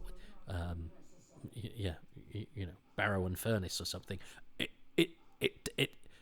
sort of it takes them to it regionalizes them in our terms, whereas somehow RP is seen as universal, and that of course speaks to it because I speak this way, that's very easy for me. But I guess if you're from Newcastle, or if you're from wherever and you have an accent, that is the sort of baseline default accent to you.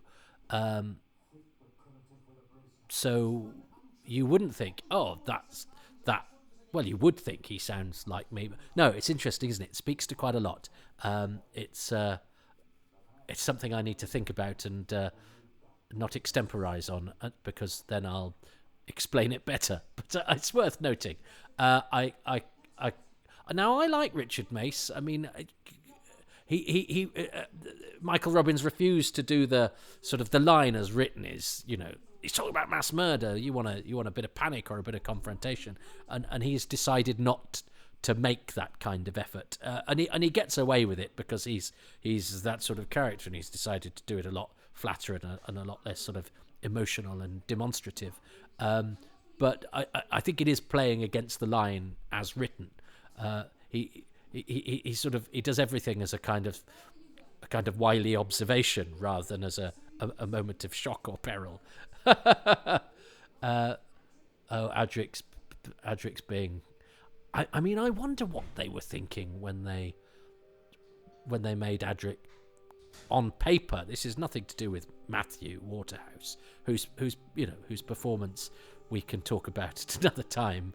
But look at the way he walks very self-consciously. But they don't make any effort to make Adric not a prick. Which I might have had a bash at doing. But I think that android design is great, and it ties in with the pterodactyls not just being green reptile monster things. They are lovers of beauty, so they have an android that is easy on the eye. It is bejeweled, but it also looks pretty solid and functional. And also looks a bit scary because it's impassive, and the body language is good. And I like that the Doctor fills us in a little bit there. Says that their love of beauty and their love of war, and of course it's a Doctor Who can sometimes be slightly simplistic and go, everyone from this planet is either warlike or peaceful or avaricious. That's a nice little debate that they have between them, and I like the snarl that the pterodactyl gives, and I actually like all this debating stuff between the Doctor and the monster, particularly because it's between the Doctor and a monster. It's taking the monster seriously. It's treating the monster not as a functionary, as some of the other characters are treated in this that we discussed earlier. Well, we didn't discuss it. I told you and you had to listen. That's the nature of our relationship. Sorry, podcast listener. But it's going, well, we've got to it's not apologizing for the fact that your main adversary is a man in a green suit. It's going, well, I will still write him like somebody who gives riposts and has opinions and is prepared to debate. It actually looks great on film, I think. I mean, you could tell it's rubber, but that's okay. I actually like that these outside scenes have now got the monster, because it was all looking lovely and like a period drama, but with Doctor Who, you want that juxtaposition of the ordinary and the recognisable. You want the contrast between, the horse and cart and the green man from outer space. Oh, this was blasphemy. This was... I mean, I cursed John Nathan Turner. I don't think I quite knew who John Nathan Turner was. Well, I'd seen his name on the credits because it was noticeable, because it was like, is that Jonathan Turner changed into John Nathan Turner? It's a name that draws attention to itself. And as we were to discover, he was a producer that drew attention to himself.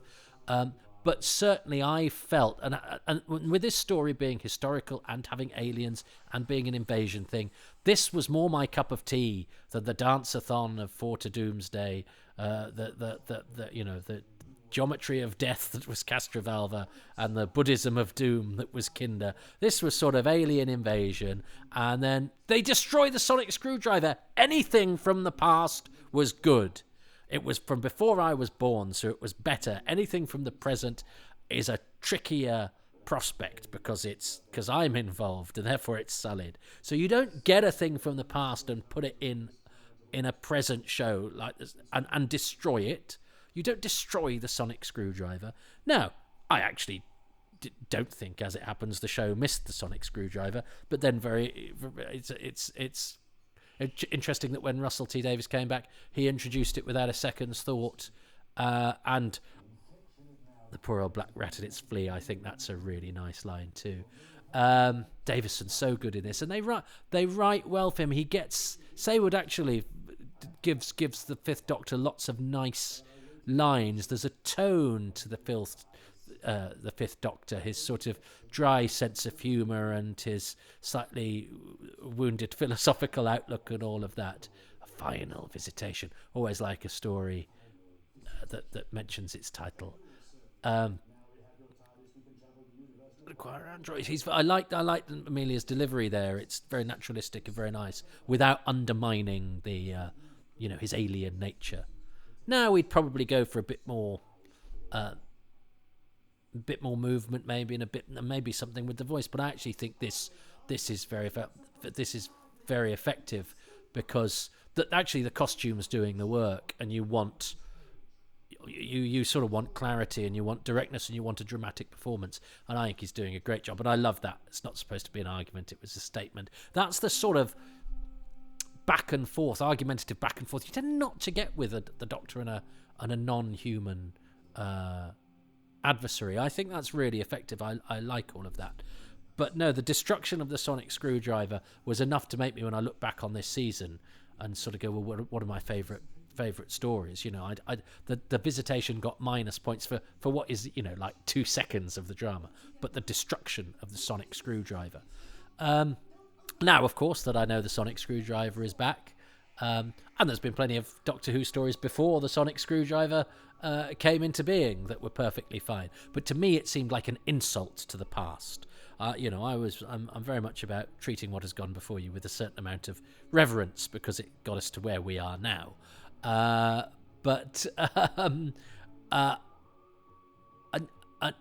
So it seemed to me an insult to the past, and it made me sad. And even though sonic screwdriver is just a prop, but yes, isn't it?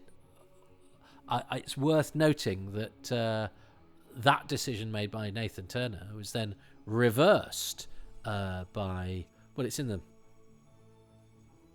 movie, of course, it's reversed by Russell T Davies. Now, I mean, I've done jokes. It's a whole running gag in my show, my stepson stole my sonic screwdriver, about the fact that the sonic screwdriver can do everything. And I think when it fixes barbed wire, you're going, this I think screwdriver is underselling what this does. So, there's a good reason to get rid of it. But I totally buy Russell T Davis's philosophy that you don't want to be stuck by, you don't want to spend ages having to get through a door. That's not where the drama is. And whether you do something ingenious with a key or a lockpick or come up with some sci-fi thing, you're still only getting through a door. And I have a lot of sympathy with that as well. So, but God, I was furious at the time. And the fact that the show was absolutely fine afterwards, and it didn't live or die on the existence of the sonic screwdriver. But it's nice that we can buy one in a shop now, isn't it? My favourite's the Pertwee, though, the marsh gas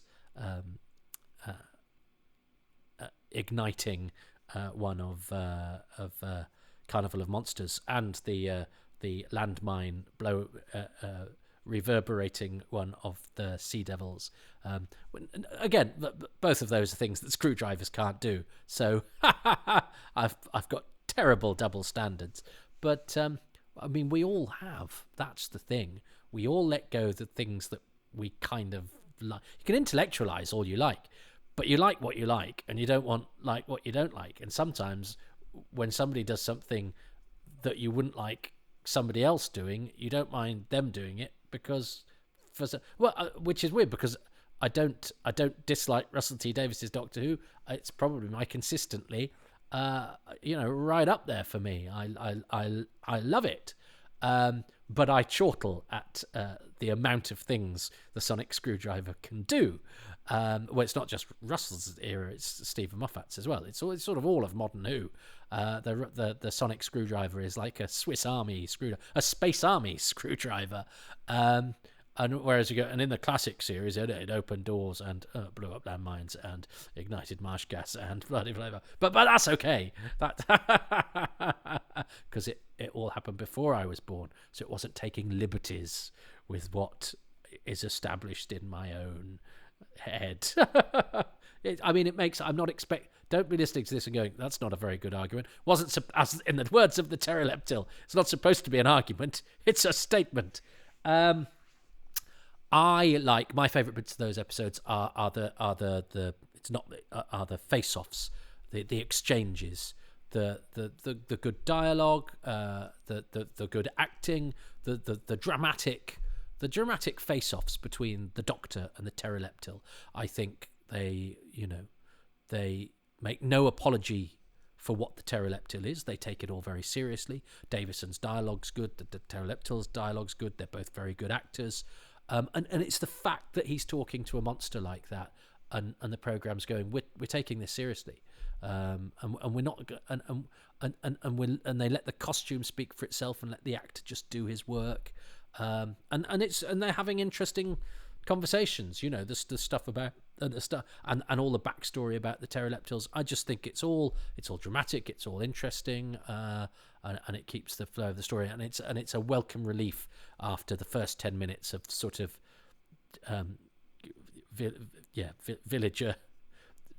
villager squabbling that we had to put up with, which I would say is not the story's strongest point. So yes, the face-offs, the back and forth between Doctor Who and pterodactyl leader, to give both of them their full names. What does Richard like best? Richard James, who is being loomed over by Captain Scarlet in his video. There is one and only one really iconic moment in episode 3, and that would be the destruction of the sonic screwdriver. The Doctor's trusty tool, first seen, I think, in Fury of the Deep with Patrick Troughton, and I believe not seen again until the TV movie with Paul McGann. It's not given a great deal of weight, actually, the loss of the Sonic, as it's now called. It's sort of brushed away with I feel like you've just killed an old friend or something. And that's it, we move on. And I suppose it's only a tool, isn't it? It's only a thing. And of course we now know that the Doctor can knock up a new sonic screwdriver just as quick as I can make an omelette. But there we go, an iconic moment from episode 3. Well, I actually think that line, I feel like you've just killed an old friend, is kind of giving it weight, because I'm sure there's been plenty of bits of machinery. I mean, I think Nissa's thing blows up next episode, doesn't it? Where you go, oh, that's okay, it's just a bit of machinery, it's blown up. But I think giving it that line is acknowledging actually its importance to the Doctor Who universe, and kind of going, we've just done a big thing there, but you know, it's not much else you can do other than that. They don't sort of make a totem to it, or you know, push it out to sea on a burning boat in the last episode, or whatever. But I think it certainly felt at the time to me, oh my god, and the idea that he'd make another one, even though of course Romana's got one in Horns of Nimon, but I had memories of the Horns of Nimon, but not of the nature of who got sonic screwdrivers from where or anything like that. The idea that you'd be able to knock up another one didn't occur to me. It's funny that until, I don't know if that was more innocent times, or if stuff seemed, you know, I mean, we're in an era now where, I mean, regulars can die, and I remember Clara dying in Face the Raven, and me just going, yeah, well, I bet she's back in a couple of weeks, you know. So, and those scenes are milked for all the drama they can possibly get. But in the back of your head, you're going, yeah, but if they like the actor, they'll bring them back. So that's definitely going to be the same with a prop, isn't it? You don't even, you know, the prop's not going to be making a series for ITV either. Whereas in those days, it seemed more that once something was gone, it was gone. Which is why when Adric comes back in Time Flight, that was quite a thing of going, because you kind of knew that the actor had moved on. I didn't know that the actor was still under contract, so it was easy to use him. But yeah, that once something was gone, the idea that they might come back, especially if they'd died or, you know, been destroyed. And I mean, all Doctor Who companions from the past used to get asked at conventions was, would you ever come back? And I remember Casey Manning, you know, but no, absolutely not. I've done it. And that was like, oh, but no, because you have to bring back things from the past.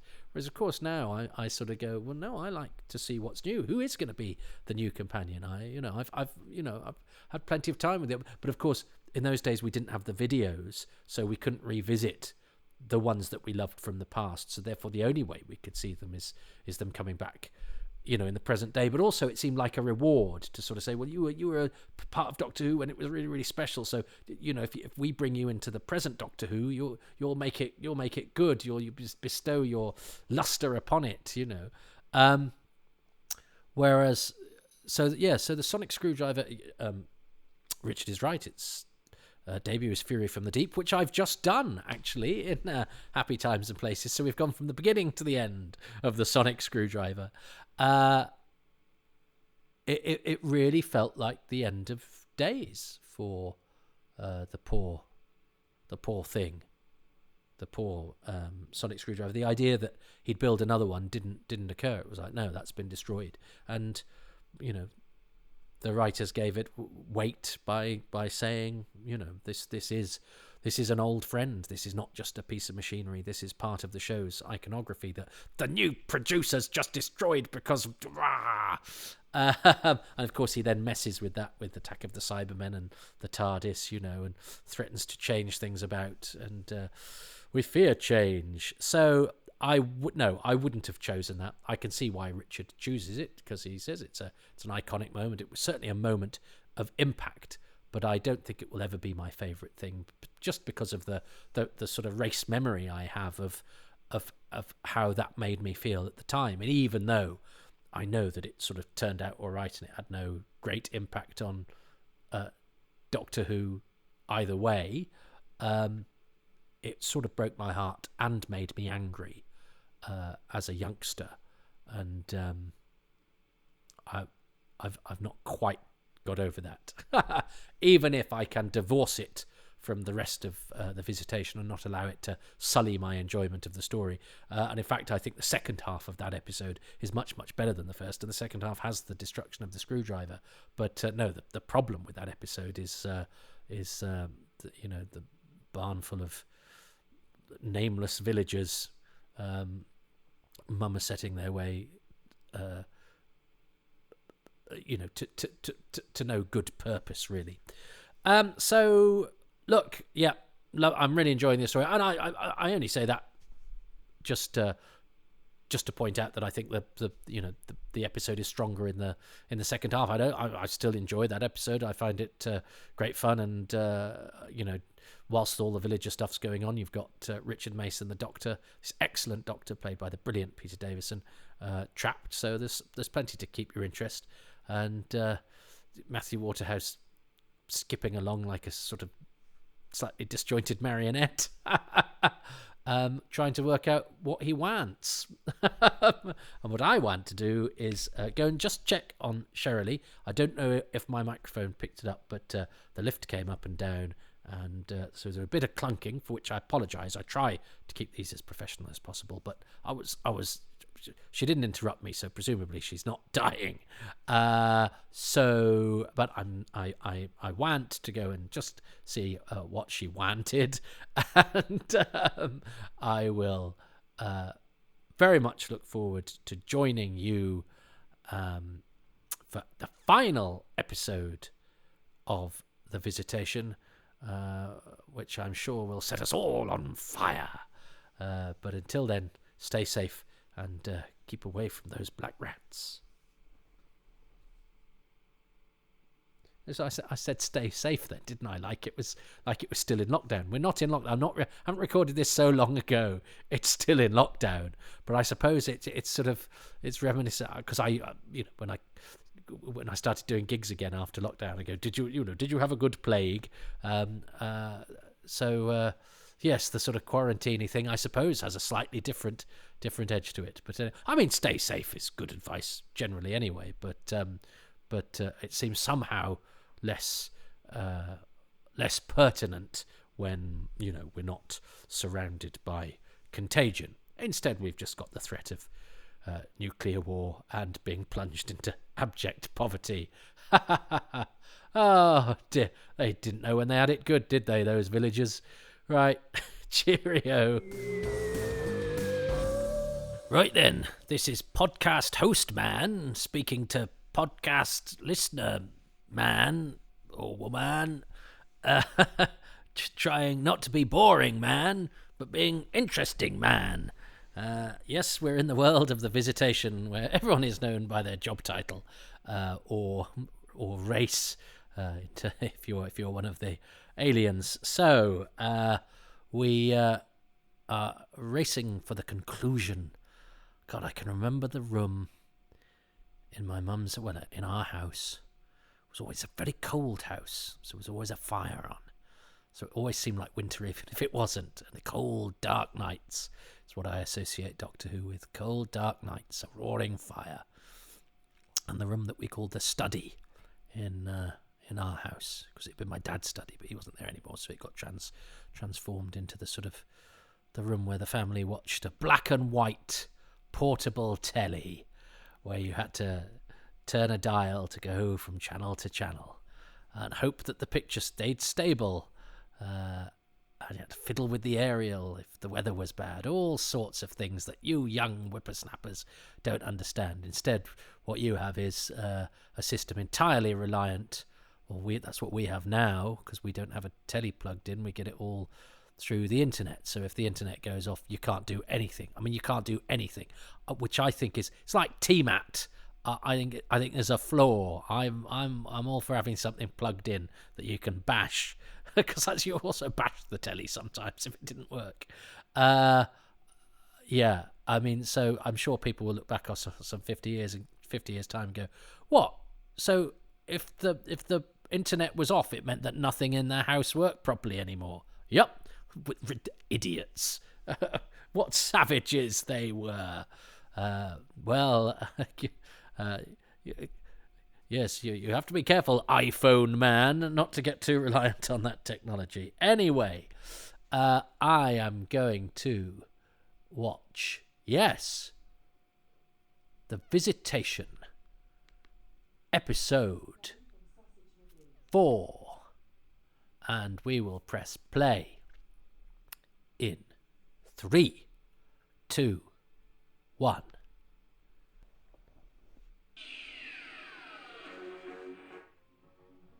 Oh, see, there we go. The projector that I'm watching this on was connected to a speaker, and then temporarily wasn't, and now it is again.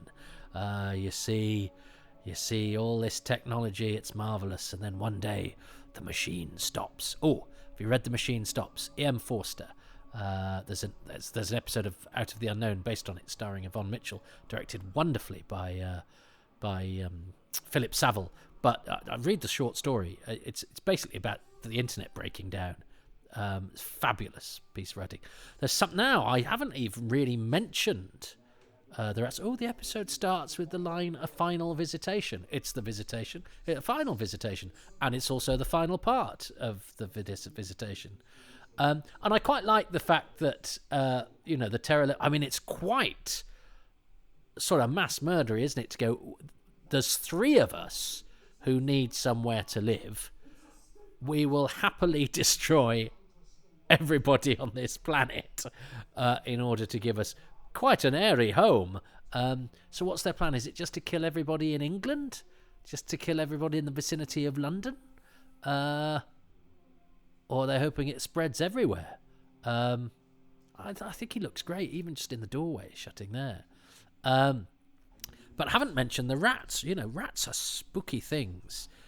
We live near an alleyway, and so you occasionally see rats, and it's a slightly disturbing idea that not very far away from where I dwell and where my food is, there are rats, and I know rats are intelligent and I love a spark. Just like I love a laser beam, I love a spark. And Davison's very good at that. The way that he twists the thing to make to emit the sparks. He doesn't just press it; he gives it. He sort of pinches it and holds it in a certain way that the acting helps sell the fact that he's discharging the power pack or whatever it is that he's doing, because he's a very, very nifty actor. So there you get a good look at James Charlton doing hypnotized acting. But yes, you should now go. Yes, he's the guy that draws the clock face of Romana. Beautiful restored film here. Those lush greens and the sort of burgundies and browns of the villagers is a really nice contrast. I know it was only made for small. I mean, gosh, as I say, I would have watched this in black and white. And it wasn't made for the big screen. I'm watching it on quite a large projection. I'm a man of iron. I think I may have occasionally used that line. Now, I never quite understand this bit. Oh yes, safety pin. That's nice as well. Oh yeah, no, it's not this bit. There's a bit with the door that I've never quite understood. Extricate my fee from the strong boxes of more than one disreputable theatre manager is lovely. And I like the fact that Richard Mace, who's been sort of irritating the Doctor for quite often, is actually succeeds in undoing the handcuffs. That's a great image of the pterodactyl. It's very bold to go, let's just have our alien in full sight, riding a horse and cart. But I love that. Again, it's the juxtaposition. Yeti Lou tooting back, pterodactyl, horse and cart, village. And as I record this, Tegan has just come back to Doctor Who. We're recording this after The Power of the Doctor, and Janet Fielding back, feisty as ever. It was good to see her back. Oh, the Sonic. Do you know what? The Sonic. I'd forgotten the Sonic. So gets its final appearance actually in episode 4. I always think about the destruction in episode 3.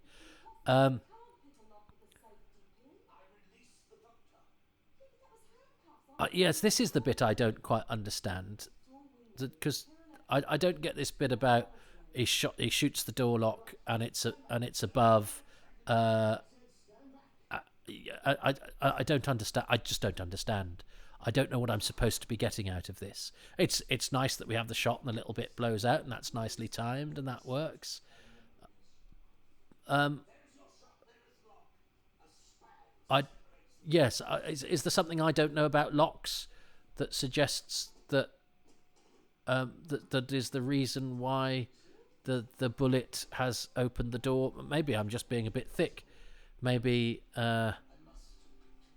Doctor Who is educating me that old doors had the lock a handspan above the device.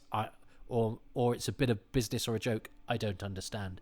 Oh gosh, I've just had a memory. I remember watching this with my sister, and this bit here, when Nissa turns it on, I'm sure if it wasn't this bit here, it's when she switches it off.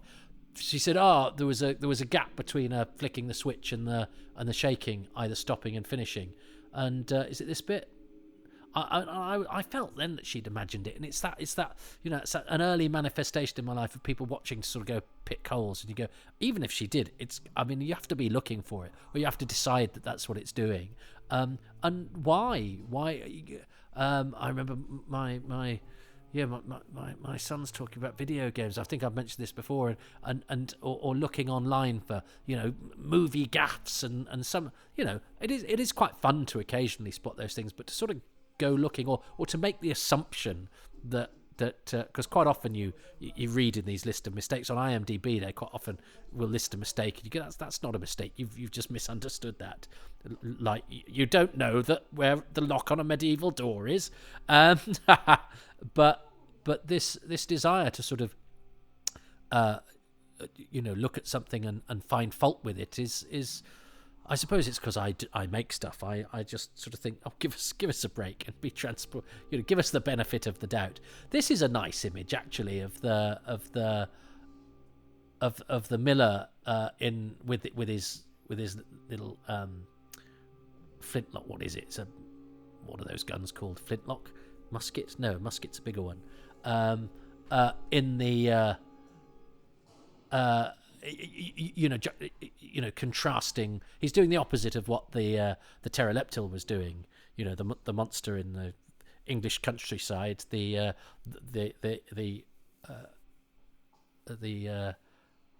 miller from the olden days, against the glistening, clean white, spaceship stuff that is sort of also against the rock. I like all of that. I think that's nicely Doctor Who stuff.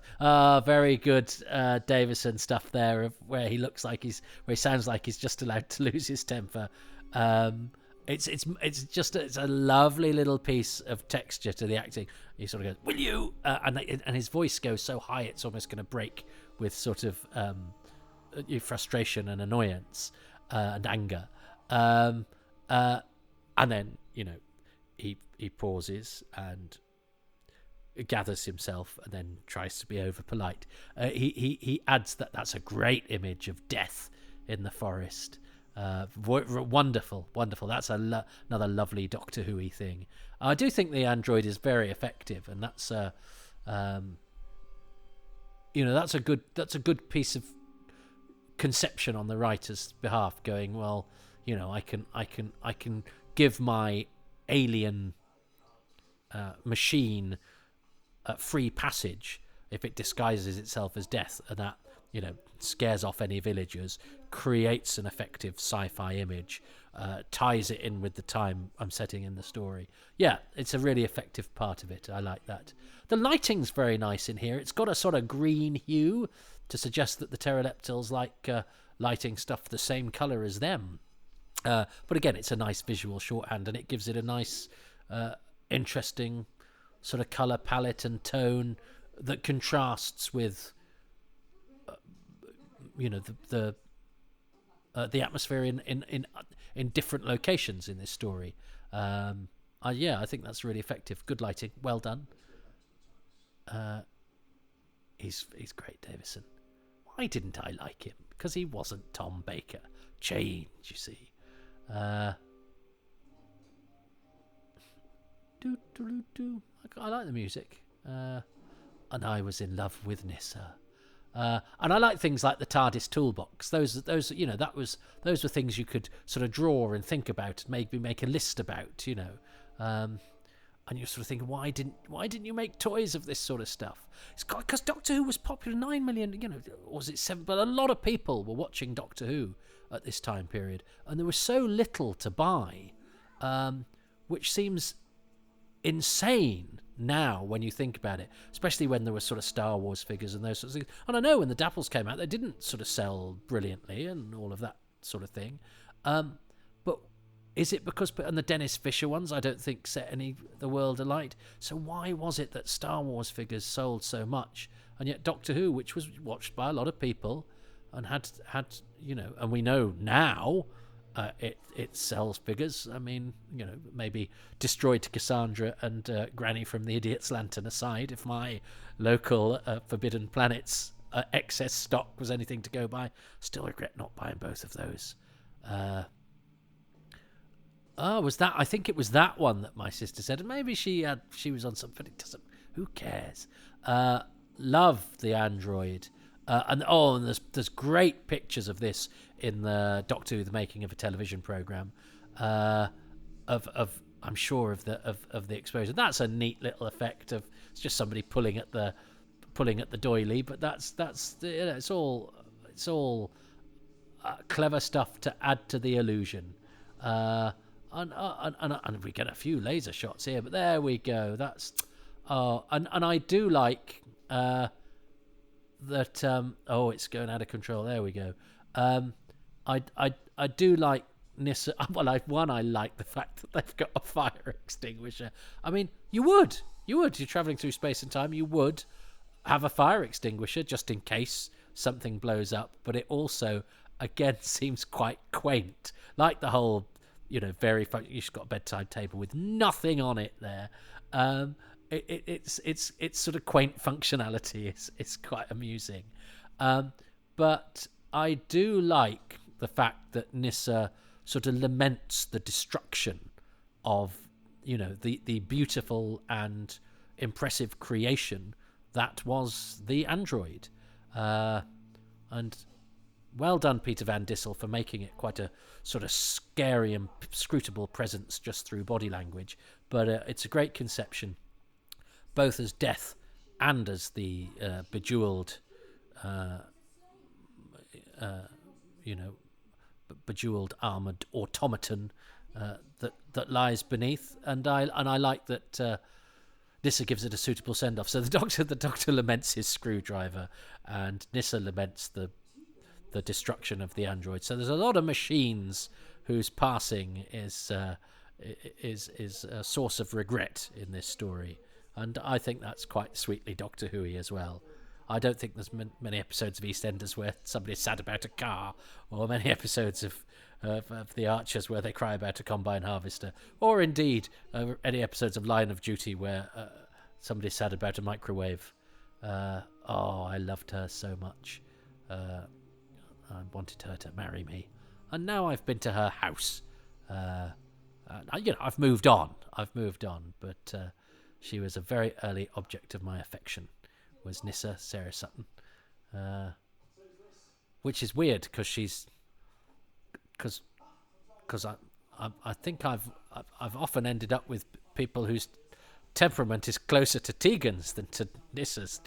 Nyssa's very amenable and lovely, and Tegan, who's quite feisty, and I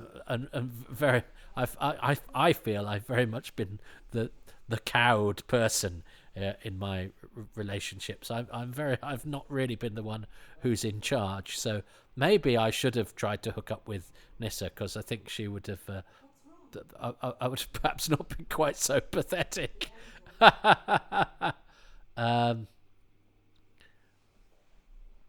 a lot of scenes in the TARDIS in this period, which is a good use of resources.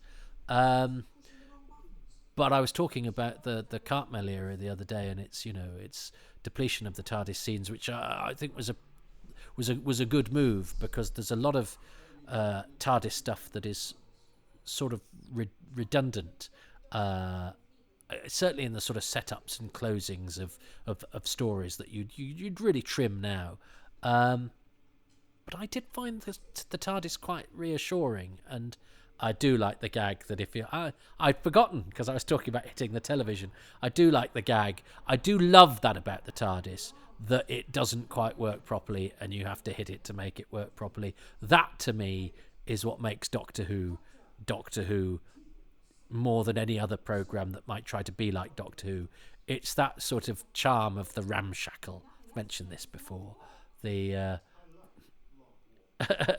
the idea that imperfection is somehow is somehow winning in both senses of the words. The Doctor wins often by mistake or lash ups, but it's also winning. It's sort of charming. It's disarming, because it is an amazing, miraculous machine that travels through space and time.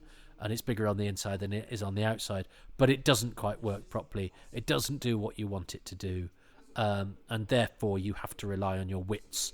And occasionally it lets you down at the worst possible moment, like life, and you have to be rueful about it. The Doctor is rueful about that rather than bitchy or angry, and that is a good lesson in life. This is a beautiful set here. This is a triumph. This. Well done, Ken Starkey. This is all on film, and it looks absolutely terrific. And it's, setting us up for this, flaming climax. And the lighting in here is because we're afforded the extra resources on film. This looks absolutely magnificent. And you've got the red of the furnace setting us up for the fire. Contrasting with the green of the pteroleptils in base that I was discussing earlier, and the much brighter TARDIS-esque lighting here. It's quite sweet that he's got the old map, and this, of course, brings us to the conclusion of the story and the wheeze. How do I feel about that map? Would the TARDIS have an old map? Yeah, I suppose you would. You would go, but a TARDIS would translate it, wouldn't it, into,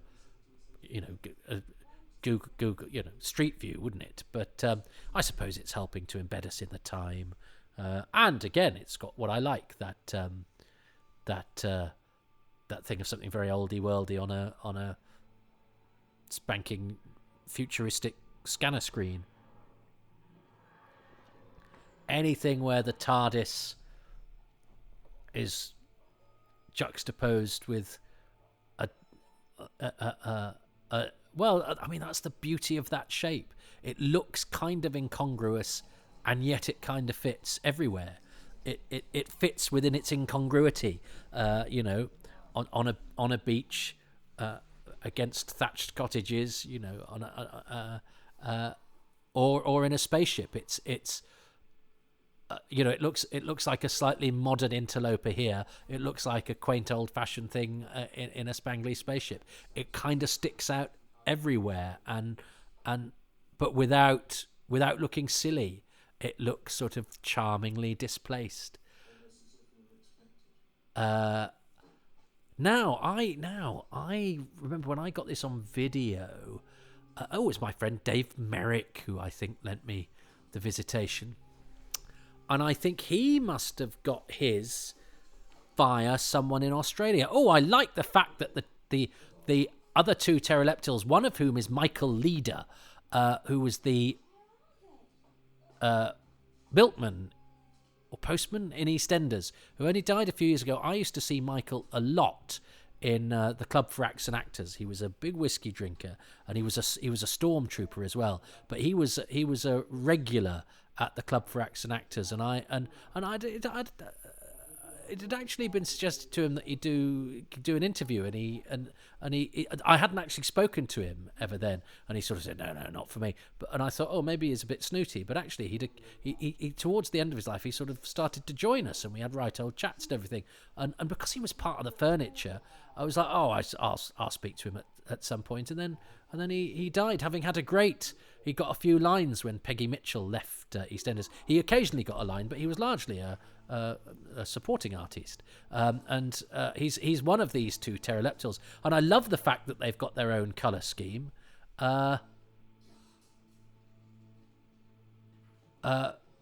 Because it shows that an effort has gone into giving them their own look and their own personality, and they look good. They're Tegan bludgeoning one to death with a rifle. I think there's a good picture of her doing that in rehearsal as well. That looks quite cool. And oh yes, and Dave, my friend Dave, who lent me this. And I love the pulse, the little pulse of the light. That's very good. And of course the gun and the straw is all on film, but it marries quite nice. It marries very nicely with the videotape, and the burning face of the pteroleptil was not on my copy. So it was only when I got this on DVD that I was reminded of the kind of horrible melty, because there's quite a few sort of green melty faces oozing green stuff in this era, but I'd forgotten that this was one of them, and it wasn't in the copy that I had. Oh yeah, there we are. That's vile. That's really hot. He's still alive. His skin's popping and melting. That's glorious, but it's pretty grim. And this is all great because it's practical effects. I will stay and fight the fire. I love that. And he does that great Robert Newton eye thing. He's been wonderful as Michael Robbins. Definitely, I think that the probably the strongest thing about the adventure in all. Well, I was going to say that because he's the sort of standout character, but actually I found much to distract me that isn't him, like I think the pteroleptil and the pteroleptil leader, the android, and I think that fire, I think you could tell that fire's actually not really there, or is it on the end of a doodah? But actually, I think all that fire stuff's very well done. All the film work is nicely, and unusually the film work, because of the effectiveness of the lighting in studio, actually matches with everything else, and that is a great wheeze. Now, I knew about Pudding Lane, I think, because we were a house that talked about such things, and maybe we'd learnt it at school at that point, but that just makes you go, oh, as a kid, and it's one of those brilliant things, and of Doctor Who fulfilling its initial remit of going, of taking us into history and learning about historical events. Now, yes, the bubonic plague wasn't wiped out as the result of a load of... Oh, James Charlton gets a single billing because there's nobody else in the episode much. Pudding Lane was not set on fire as a result of an alien incursion and attempts by 3 alien fugitives to wipe out the human race using a plague. But it makes you interested in the period. It makes you, if you know it, it makes you feel good. As a kid, I remember feeling great that I knew what that was referring to, and I felt clever. And I like the fact that a television program can sort of rely on the fact that a lot of kids watching would put 2 and 2 together and go, oh, wow, that's amazing. And those that didn't could have it explained to them, and that might interest them in history or whatever. So, yeah, the Pudding Lane is a great little coda and a great way of bringing this adventure to a close and having the Doctor play a little part in the making of history. Now, I wouldn't want the Doctor to do that all the time. I don't want the Doctor to have been involved in every single moment of history, but when it does touch things like the Mary Celeste and Pudding Lane and the sort of things that we learnt about as kids, that were in the air as kids as things you should know about or fascinating facts or whatever, it just seemed to add to the great sort of tapestry of sort of interesting things. It just made life interesting. It made history interesting. It made stories interesting. It made stories that came out of facts interesting. And I love that. It's a beautiful way to end the story. I love the mixture. I love that the pseudo-historicals, we call them now, where you throw something science fiction into an historical period, and it actually elevates the fact that some of that was spent in tedious villagerdom to go, actually, no, this is actually tied in with slightly more momentous events. I still think it would have been an interesting story without that, but and if you do that thing too often, it's an occurrence of diminishing returns. You don't want the Doctor to be involved with everything, but I think that is pitched just right. It's a beautiful final shot, and nice, good ending. So I've got to choose two things. My favourite thing about that episode is, I think, the tying in with the Great Fire of London. And I'd forgotten, actually, how effective those final scenes are. I think that film work is beautiful. And the lighting is exceptionally good all through the story, actually. And but I think those final film scenes, that the battle between the last three pteroleptals were pleasingly different coloured. The pulsing of the gun, the fire, the popping of the face of the pteroleptal, and it's sort of teeth, its white teeth and sort of gnarled lips shining through the sort of blistering inferno. It's pretty grim. It's excellent. Love a bit of that. Especially as it's not something I'm that used to seeing, because my copy did not have that. I remember being and I'd seen it originally. But for whatever reason, I didn't remember the plasmatons. I remember, but maybe that was just my subconscious shutting them out. But anyway, yeah. So I think maybe I'd just forgotten. And then when of course, when I did get the DVD and it was oh no, yes, of course that did happen. So it had slumbered. It had certainly not burnt itself, into my memory. So yeah, I think the sort of climax of the Inferno, and the fact that the Inferno takes place at Pudding Lane, that then sort of echoes back right to the beginning of the story and go, well, why are we setting this in a time of plague? I think the whole fact of the period in which it is set, and the fact that it takes us to that denouement, which when you think about it, you could sort of see coming, but actually I didn't as a kid, and I don't think it's too obvious now. I don't think it overplays its hand with that. I think it's neat. So yes, the fact that it's set during the plague, the fact that the climax is in the Great Fire of London, and the fact that it gives us that lovely little coda to make any kid who likes feeling that they know something that the adults have put together or whatever, or that they know something that's in a story that they're watching, or that that moment, oh yes, of course, I think is great, because it's good storytelling, but it's also great because it's Doctor Who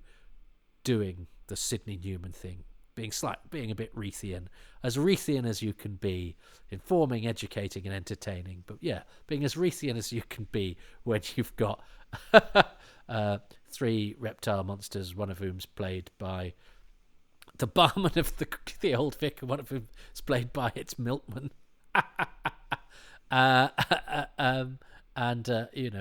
Fighting a series of an air hostess, a mathematical genius, a princess of Traken, and a Time Lord, and an out-of-work thespian highwayman. I mean, what's not to love?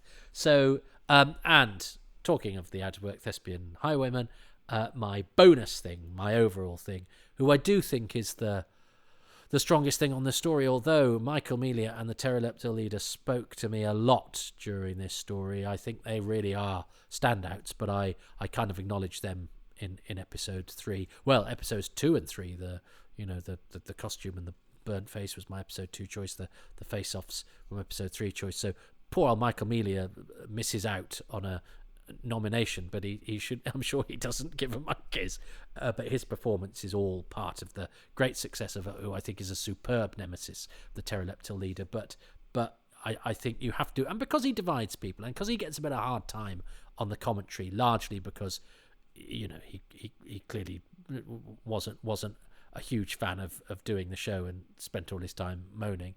I don't care. Michael Robbins was a great actor. He was a very reassuring presence on telly. You saw him in a lot. A wonderful voice, and I think he's great as Richard Mace, who I think is a wonderfully written character. Fortune has made me itinerant. He's one of those I sort of like, sort of slightly overblown actor type characters. They're the sort of characters I like to play as well. What are you playing? A very over-the-top actor. But does that mean you're being one? No, I'm playing one. So therefore, any of my excesses are due to the character I'm playing and nothing to do with my style of performance. What a joy! What a ripe old turn it is. And although he does mute stuff on occasion. He's a little bit of afraid of some of the dramatic-y, sci-fi stuff, which is interesting, which makes it a slightly offbeat performance in places. But I think he has his rich tones, and he's got a lot of fun. And I also quite like the fact that the Doctor really finds him irritating. But that actually you like him, and you like him in the end, and he stays and fights the fire, and that they give him that little present. I mean, what he's supposed to do with that, I've got no idea. The floppy disk or whatever it is that he's given, but yeah, all good, and So Richard Mace is my bonus thing, and my thing for this episode is all that stuff I said about plagues and fires of London. Let's see what Richard has to say. Episode 4 would have to be the disintegration of the android by Nyssa using a machine that seems to be made up of her old hairdryer and some rubber bands and a reel of sellotape. I quite like the android. It comes in for a lot of stick. Design-wise, I know it fell rather short of the original design that was in mind, but I remember being struck by it at the time, cricket gloves notwithstanding. It's a rather beautiful piece, I think. Very colourful and alien, certainly. Really stands out in, 17th century England as an anachronistic object, which I really love. So the android disintegrating would be my moment from episode 4. Ah, well, yes. And having gone to great pains to say, I'm sorry about the pteroleptil that I've not chosen, I'm also sorry about the android, because again, in another story, I think... the android would have been a major plus. I think it looks fantastic. I don't have a problem with the design, like Richard said, cricket gloves notwithstanding. But I think it's intelligently realised. All those jewels. They've read the script and gone, oh, well, they like beauty. And Peter Van Dissel's body language is very good. And yes, the juxtaposition between what it looks like and the things it stands in front of is great, and it's got laser fingers. I love the android, and I think that the scene where Nyssa blows it up is very good. But I didn't choose that, and all of that I think earns us. I keep moaning about it's just that first 10 minutes of episode 3 where it's a bit annoying and with those sort of cardboard villagers. I suppose the fact that they're so sort of bland and could be from any sort of naff period drama of squabbling peasants. The fact that the sci-fi elements are so well done to juxtapose with that sort of helps the idea that the sci-fi stuff is futuristic and complex in a way that we looked at the past as being full of rather simpler people, which is of course hugely patronising, and dramas work much better if you help us to identify with if any of us could have grown up in a village in the 17th century, and we would have still had our intuition and rationality and all of those sorts of things. We would have expressed them in different ways, and our morality would have been shaped differently, but we wouldn't all be a bit fake. But these are the tropes of 40-year-old drama and all of that sort of thing. So I'm not going to patronise the past by saying, well, we don't do that now. And actually, yes, those bits that I liked a bit less, they do actually help to enhance the more interesting, the more colourful, the better realised, which is the futuristic stuff, which I think is as it should be. And I love that android. And finally, a bonus thing that I liked about the Visitation. Well, it would have to be Michael Robbins' portrayal of the thespian turned highwayman Richard Mace. A rather fruity, lovely performance. He's a brilliant foil to Peter Davison's Doctor, and they share many a scene together, locked up in a cell and so on, where they get a chance to sort of spark off each other, and the dialogue's fantastic, and their performances are lovely. So, I'd like to finish with that. Michael Robbins' performance as Richard Mace. Oh, well, there we go. So we end in a chord. Our flames intertwine around the idol that is Michael Robbins as Richard Mason. Actually, when I was putting this out on Patreon, I put out one of the earlier episodes. One of my patrons informed me, said, "Did you release this on Michael Robbins' birthday on purpose?" No, it would have been his 92nd birthday, which is weird because I know some people who are sort of 94, 95. Well, I know somebody who's 98 and in fine fettle, Mr. Ollis from the Green Death. And you think, but Michael Robbins died years ago. And you think, gosh, so the life that he, it's still conceivable he would be alive now at 92 and have fitted in, God, what, so much. And yet, when he died, it didn't seem unlikely that he would have died because he seemed quite old then, and of course he smoked like a trooper, so that's gonna add to that. So it's odd that there's a whole. I mean, I was at university, I think, when he died, so there's a whole lot of lifetime for me in the time that Michael Robbins did die, and now where he could still be alive and in functioning in fine fettle, which gives me a lot to think about. But I'm not sure what I think about it. But it's probably not very nice, or a bit sad, or a bit wistful, or just, well, there we go. Anyway, Michael Robbins, long dead, but will live forever as Richard Mace.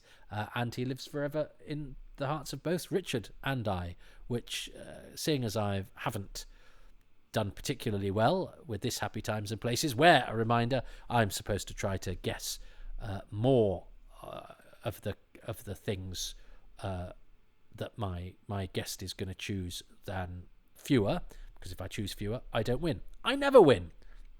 I think I've won once, but it's not the winning, it's the taking part. But, or at least ending on a positive note, which is that Richard and I both chose Richard. Richard James and I both chose Richard Mace.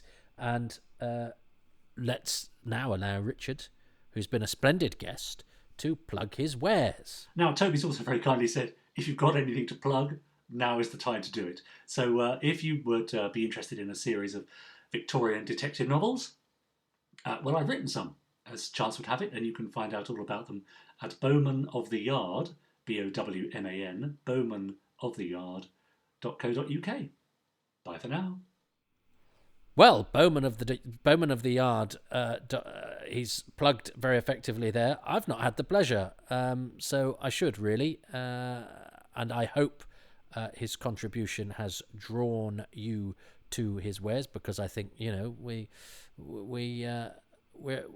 were all cut from the same cloth. I was delighted. I hadn't realised Richard was a sort of fan. He's one of those many creative people who has been inspired by this ridiculous, wonderful, lovely show, Doctor Who, that makes people make costumes, write stories, want to strut their stuff on the stage and to become an actor, and if that doesn't work out well, to turn to highway personage. So that's the way things are going for me. You might find me up a tree. And Richard is a splendid writer and a splendid actor.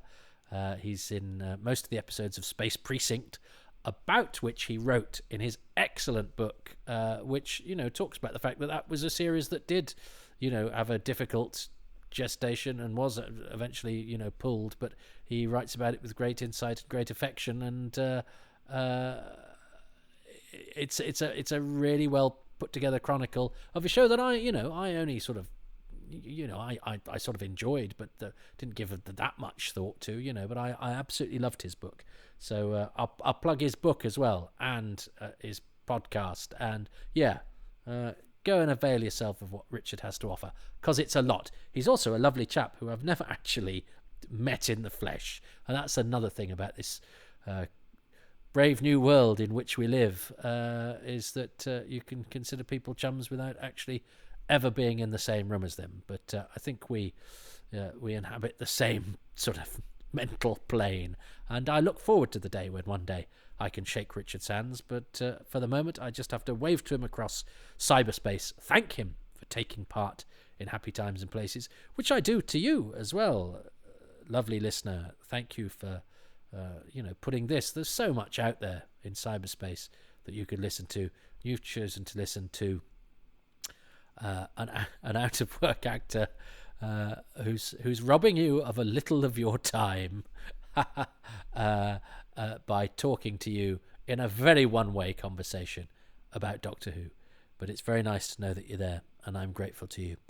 And until the next visitation, may all your times and places, from me, that is, until my next visitation into your lugholes, may all your times and places be happy and not on fire. Well, thanks very much for listening to Happy Times and Places, which is presented by me, Toby Haydoke, and my special guest, Richard James, who can be found on Twitter at Richard N. James. Well worth checking out. And I'm grateful to Richard, of course, and to the patrons who make these podcasts possible. And they include Stephen, all small case and no surname Stephen, but you know who you are, I'm sure. Neil Tate, Nick Temple, Damien Timmer, Sabrina Tirabassi, Apollo C. Vermouth, Gary Wales, Adam Westwood, Stephen White, Tom White, Michael Williams, Rhys Williams, Andrew Willis, Andrew Wilson, David James Wilson, Sydney Wilson, Ruben Herfindahl, Peter Burns, James Curray-Smith, Peter Harness, Ronald Hayden, Rob Leonard, Christopher Meredith, Gavin McLean, Stephen Moffat, Richard Straw, Neil Tate and Nick Tedston. The music is by Dave Gates and the artwork by Dylan Patterson.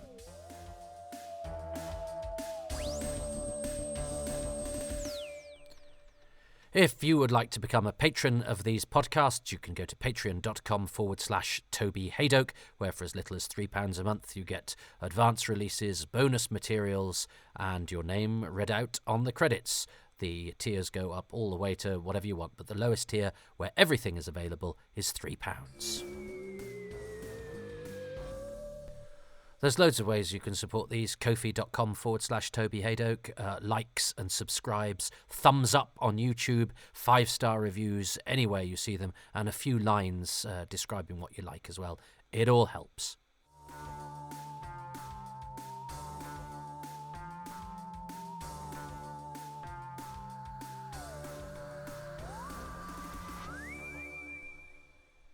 And there's usually something left for the closing, the post credits. It's a bit like Crossroads.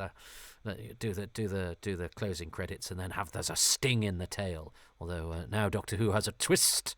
Oh no, it's a twist at the end, not a twist in the tail. But I have neither. I'm slightly under the weather as I record this, but I always give them a new opening and closing for the omnibus editions, just to shake things up a bit, largely to give myself more work, which I find ridiculous. Why have I done that? The whole reason for coming up with the omnibuses was just to package existing stuff together and fill up a release slot that way for something that, yes, is more convenient because it's got all the episodes together, but it's not something you haven't already had, although now you haven't already had the beginning and the end. But I mean, as I'm doing this, I think it's hardly worth. It's hardly a deal breaker. This, you know what I mean? This is. I'm sure when people come up with exclusive special editions of things, they do think, yeah, but it has to be actually something that's worth people shelling out. Again, you're not shelling out for this, but going to the trouble, or maybe not. Maybe you don't. I mean, maybe most of you don't even get this far, and I'm talking to nobody, which is a bit Omega, isn't it? And I've just done the 3 Doctors. Maybe I should have had that moment of self-realization during that. Anyway, there we go. I'm off to go and wrap up warm and sleep in my barn, like all out-of-work actors. But well, as I say, you haven't actually been charged for this. So unlike Richard Mace, I'm not committing daylight robbery, but I do hope to occasionally rob you of a little of your time. Oh, and that's Bernard. Somebody at the door. Maybe it's a highwayman. Cliffhanger. I didn't want to leave you wondering forever what Bernard had been barking at. Especially, can you imagine if that had been the last thing as well? It was the Tesco shop. Yeah, that's all it was. It was the Tesco shop. That's as exciting as it gets round here.